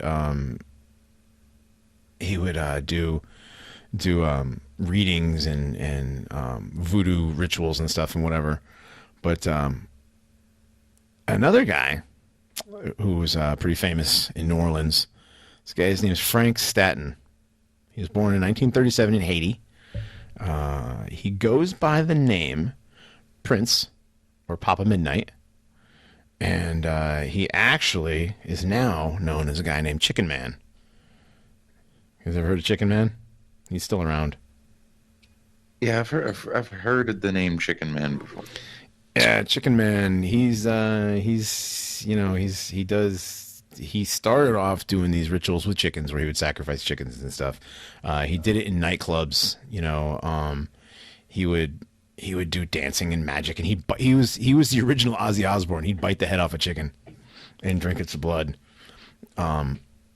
he was basically like real voodoo let me air quotes around real voodoo practitioners in New Orleans basically just saw him as he was just a showboat practitioner, showman, whatever, right? But yeah, it seems like he could treat it like showmanship.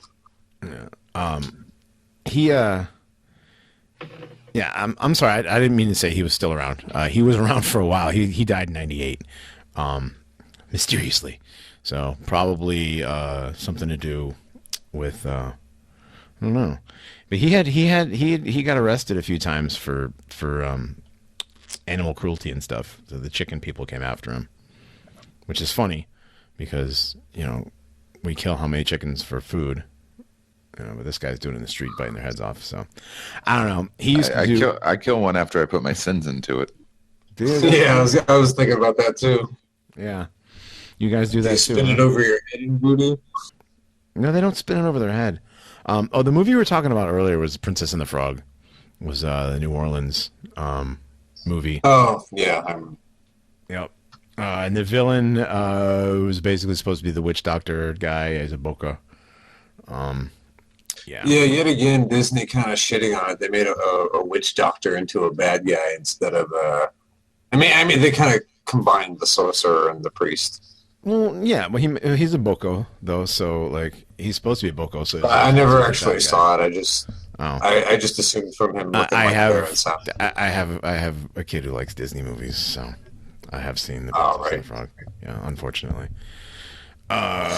Is it a stellar epic for the ages? I don't know. I didn't really pay attention.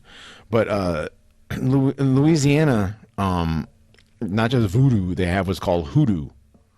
So, you know what hoodoo is? I don't actually. Okay, hoodoo is it's hexes and herbalism, and the hoodoo doll and the hoodoo dolls. The hoodoo dolls are kind of a form of like the gree, the bags, the little sympathetic magic bags. The hoodoo dolls are actually dolls that are used to bless, where a voodoo doll is used to curse, supposedly. And that's the thing, is that, supposedly white people have seen this, and everything that we see that they do, we assume that it's evil. The whole thing with sticking pins in a voodoo doll, that's actually according to voodoo practitioners and hoodoo practitioners, that's actually something that doesn't exist. That's just something that they made up in Hollywood, which I wouldn't doubt. Yeah, that wouldn't surprise me. But at the same time, it wouldn't surprise me either if, someone working with spiritual entities had enough intent or malice or something that they could almost enact some kind of trauma indirectly via that. Yeah, but of course it makes it for a funny movie and cartoons and stuff and whatever, Yeah, it's a good trope for kids. Yeah. But the one thing that is a big deal in New Orleans is the gris-gris, the bags. They have 4 different categories of those. You've got you got love, you've got power and domination, luck and finance, and uncrossing. So if you've been hexed, you need to get one of these so you can get unhexed. New Orleans. New Orleans is basically the Vegas of voodoo, or the shopping mall of voodoo or whatever. Does Mardi Gras have something to do with voodoo? I don't know that Mardi Gras. They have, of course, you have voodoo practitioners and stuff that like to use Mardi Gras to sell their wares and stuff. I mean, there's a lot of, you can buy in New Orleans. You can buy the voodoo candles. The green candle you burn for money, the red candle you burn for love, like the Santeria candle type of stuff. Yeah, hey, that's cool. The black candle is burned for bad stuff, whatever. But the thing is like none of that works. None of that's real. That's not even part of the original, voodoo, African religion. None of that. None of this stuff. I think that might actually come from the Taino, the Amerindian people, because that's really common in a lot of Mexican stuff too. With the candles? Yeah, like for like the cult of Santa Muerte in Mexico, they have a bunch of different candles. Like the black one is related to death, red is for love, green is for justice, gold is for money, etc., etc. And you burn whichever one at her altar or whatever you want. Like if you want love, you burn a red candle and you pray to her for that chick that you sit behind and fall in love with you or whatever. Yeah, it's interesting that it stretches from, the Caribbean, and then it's a lot of other parts of Latin America too. Oh, I forgot to mention with Laveau, when she was helping her favorite. I mean, where she did a lot of work with like politicians and white people and whatever, she'd basically do that for money. What she would do with slaves is she always made sure to encourage her followers to go to Catholic Church, so that way she could hide. They would be able to hide their voodoo practices in the Catholic practices, which again, it's a very symbiotic relationship that voodoo and Catholicism have together. And like I said, even Pope John Paul said that voodoo and Catholicism are cool with each other. So that's it's pandering to the third world constituency. I think a lot of the basis for the Catholic numbers these days comes from the global South. And completely. The fact is, if you deny those people their traditions like that, if you excommunicate them or deny them communion because of that, the Catholic Church is going to see its numbers snap significantly. Definitely. Now you were mentioning what was the Mexican cult you were talking about? The cult of Santa Muerte. It's got a lot in common with voodoo, but it's kind of its own thing. It descends from an Aztec death goddess, kind of commingled with the Virgin Mary rather than something else that descends from that from voodoo is Santeria, which is Cuban voodoo, right? Yeah, Santeria, yeah. You want to talk about Santeria for a little bit? Because I don't practice Santeria. I ain't got no crystal. You ain't got no crystal. Stop it. I want everyone to know I hate Tony Sublime. Hawk. Yeah, exactly, bro. Shut the fuck up. I hate Sublime. I hate Sublime. Listen, I hate Sublime. I hope anybody that listens to Sublime, I hope your subloner breaks one day and you fucking die. I hate Sublime. Yeah. Hope you get kicked in your subloner. And anyways, I'm sorry. Go ahead. All right. Anyway, so that's a bad tangent. I'm sorry. It's good, especially because I got this entire episode I resisted making the joke. Who's got the power? The power of the voodoo? Hoodoo? Yeah, you do. I didn't. That was one of the first things you said. That was off the air. Oh, that's right. You did. It was. Okay, come on, Santeria. Come on. I was off the air. Okay, Santeria. So the Caribbean, the difference, like I said, when we were talking about the history of Hispaniola, which was divided eventually between French-controlled Haiti and Spanish-controlled Dominican Republic.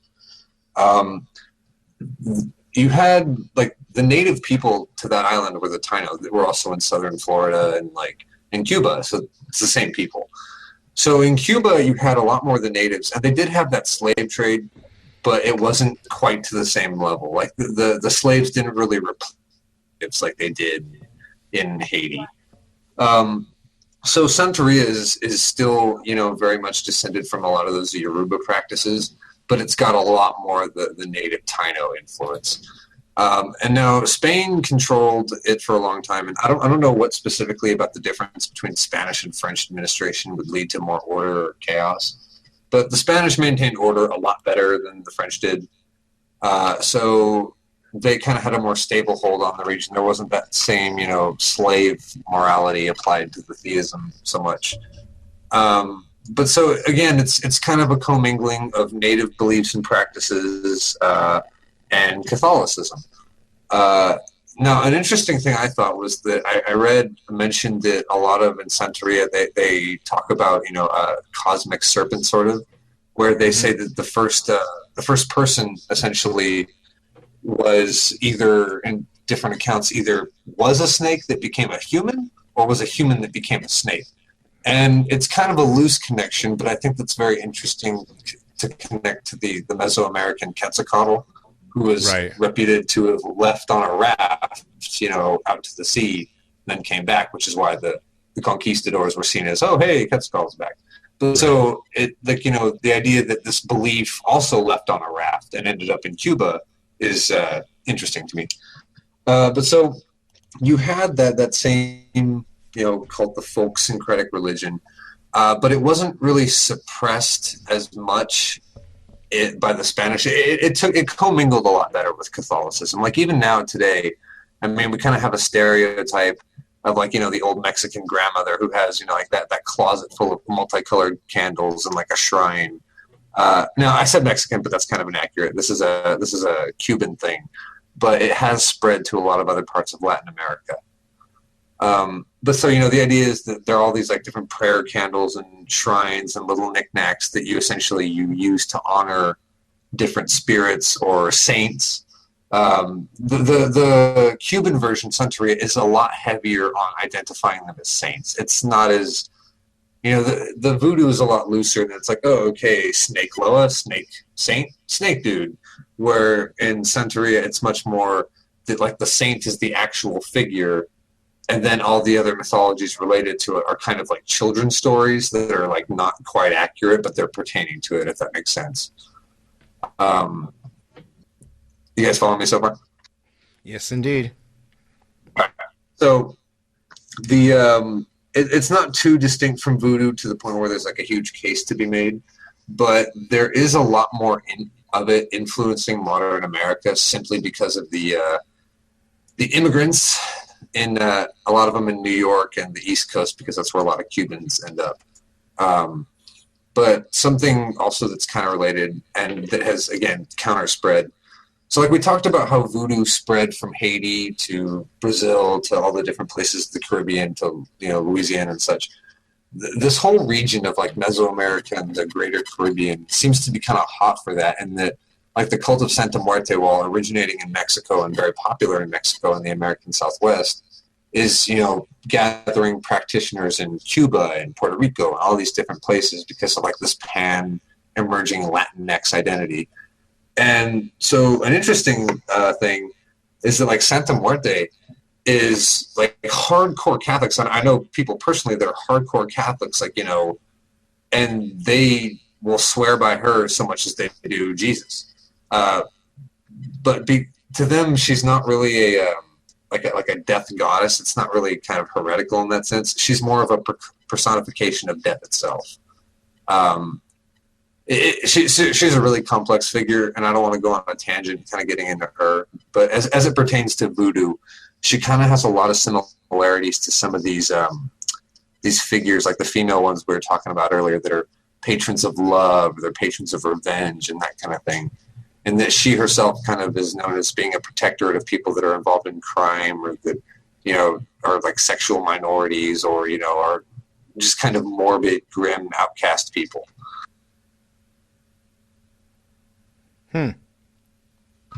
Yeah, there's I think too in Santeria and like the Mexican stuff, there's a lot more emphasis on death, but in less of a comical way. Death is a lot more serious and kind of sanctimonious. Well, you said in as opposed to what? Well, like Afro-American or Afro-Caribbean voodoo seems to be very kind of playful and casual in its attitude towards death, how because somebody like. That's because what we said before is because death is only a comma. You're actually it's not like an end. Where in Santeria, it's more of an end. Because of the heavier influence of Catholicism, I believe, personally. Oh yeah, definitely. Well, you had these people worshiping. They had these people. They were doing the same thing that they were doing, in the other islands and whatever. But where they would be they would be worshiping, Catholic deities, or Catholic saints, but they were actually really worshiping voodoo, loas or whatever they called it. I forgot what they were called. Were they Ifas in Santeria? What were they called? No, what were their loas called? Do you know? Hello. What? Zev? No. I'm back now, so I don't know what happened. My internet, it just randomly kicked me off my internet. I don't know why. Okay. So do you know what they called the Loas in Santeria? I don't. Oh, okay. As far as I know, from what I've heard, people just refer to them as the saints. Like maybe not by the name of the saint, but as saint something or Santa whatever. Oh no, it's more of a title. I found it the Orishas. Oh, there you go. All right. There they are. Yeah. So they would be praying to Saint Lazarus, but that would be Babalu Ai, who is the patron of the sick. And then you would have, they would be worshiping, be praying to Saint Barbara. They're actually worshiping Chango, the Lord of the Fire. So, same sort of thing. The Our Lady of Mercies stood for Obatala, the creator of humanity. So that's where it gets its syncretic.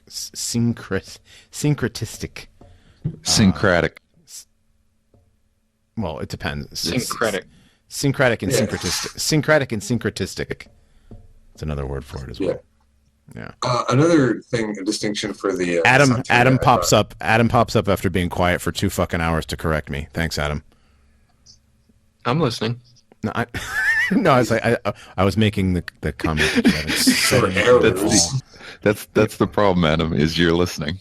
Yeah. Yeah. Santeria, though, I noticed when I was looking at some of the rituals they have, they're very again, it's stuff that reminds me of the Aztecs, kind of. They have a ritual called the Los Guerreros, which is the receiving of the warriors, and it's a ritual where initiated members, generally young men, represent, warriors, and they have iron tools. In the modern times, it's less, swords and, clubs and stuff, and more, just iron, but pieces of metal, more symbolic stuff. And they essentially, they dance around a silver chalice and a rooster and other things like this. And it's all very, very starkly Mesoamerican and its ritualism. It strikes me as very much Aztec. Oh yeah, definitely. There's a which is interesting because the Cuban natives wouldn't have been Aztec at all. No, but I think, and I'm not certain, but I think that they migrated to those islands from Mexico, or they have a common origin point where they diverged into different areas. Oh, that's cool. Yeah. Yeah, I'm not certain of that, though. The Uto-Aztecan people, it's up for debate where they originated from. Some people say, Utah and Arizona. Other people say northern Mexico. Mm-hmm. But I think it was at some point they diverged. And either the Taino, they went east into, Florida and then, south into the Caribbean, or they just went straight east into the water and then took out on boats. Interesting. I know that they also they do animal sacrifices in Santeria. I was watching chickens and pigs are the most common. Chickens, pigs, and goats. There's goats. Yes, there's an area in Los Angeles actually where it's kind of renowned for sacrificing goats. For kids, the joke is that a bunch of illegals chop up goats, but it's literally kind of what they're doing. Mm-hmm. I saw one where they're doing in a ritual where they were initiating somebody into La Regla de Ocha, and they cut the goat's head off, open it up, and drink out of the goat's head. It's pretty fucking savage. Yeah, I've seen a video that they stick their head in front of the neck hole and essentially treat the wound like it's a drinking fountain, and just let the blood splurt into their faces. Mm-hmm. It's pretty metal. It's pretty metal. Yeah, it's pretty black metal. Yeah, so it's actually Hawaiian Punch. All right. Well, that was Santeria. I think we've covered enough of this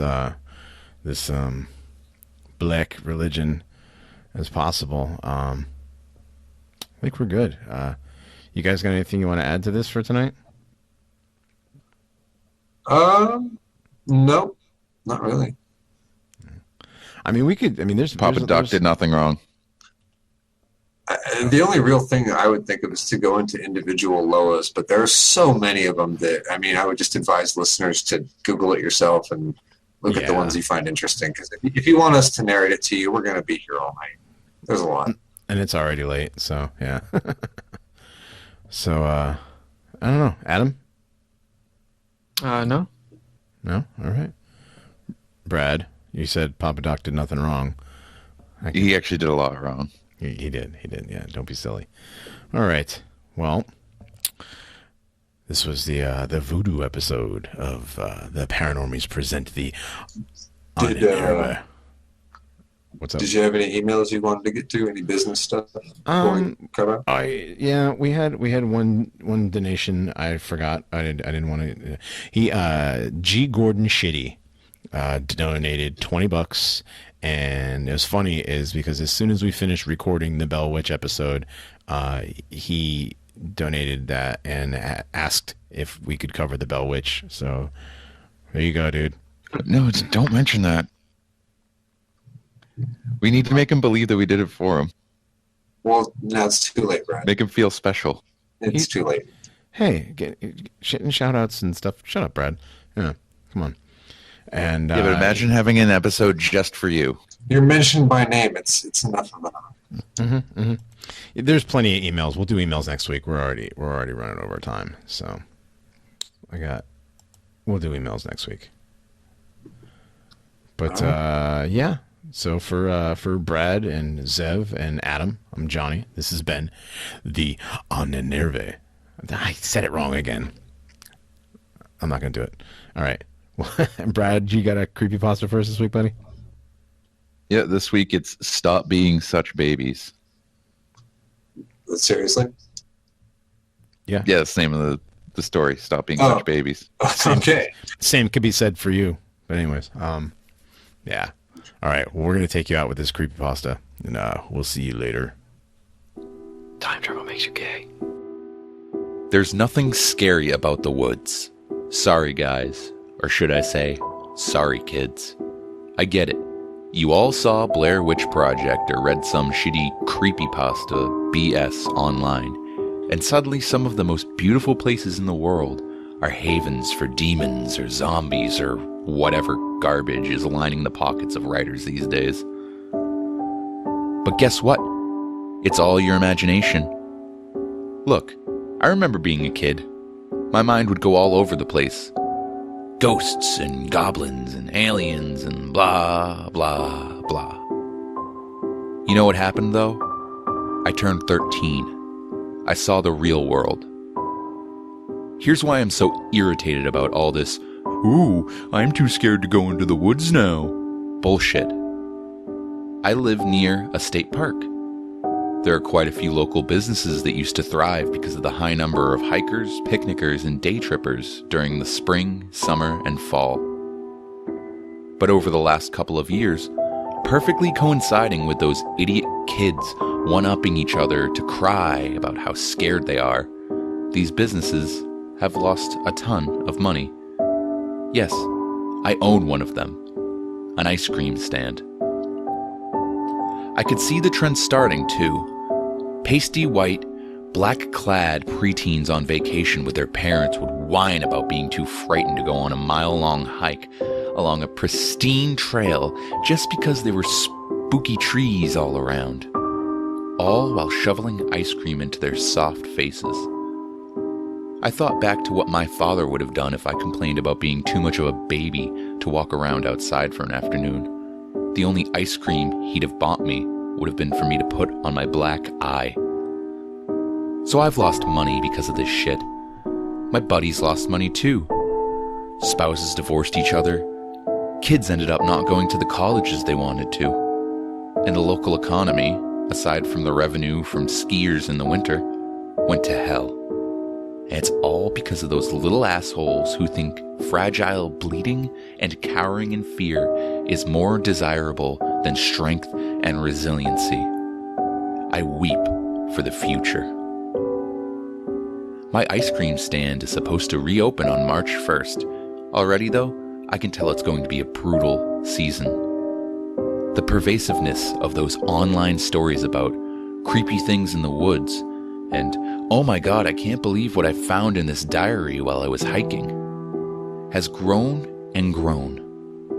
When I look through the comments on the ridiculous websites that showcase these trash stories, I see adults saying how terrified they are to even go in their backyards because they think some skinny guy in a suit or a troll monster is going to possess them or something.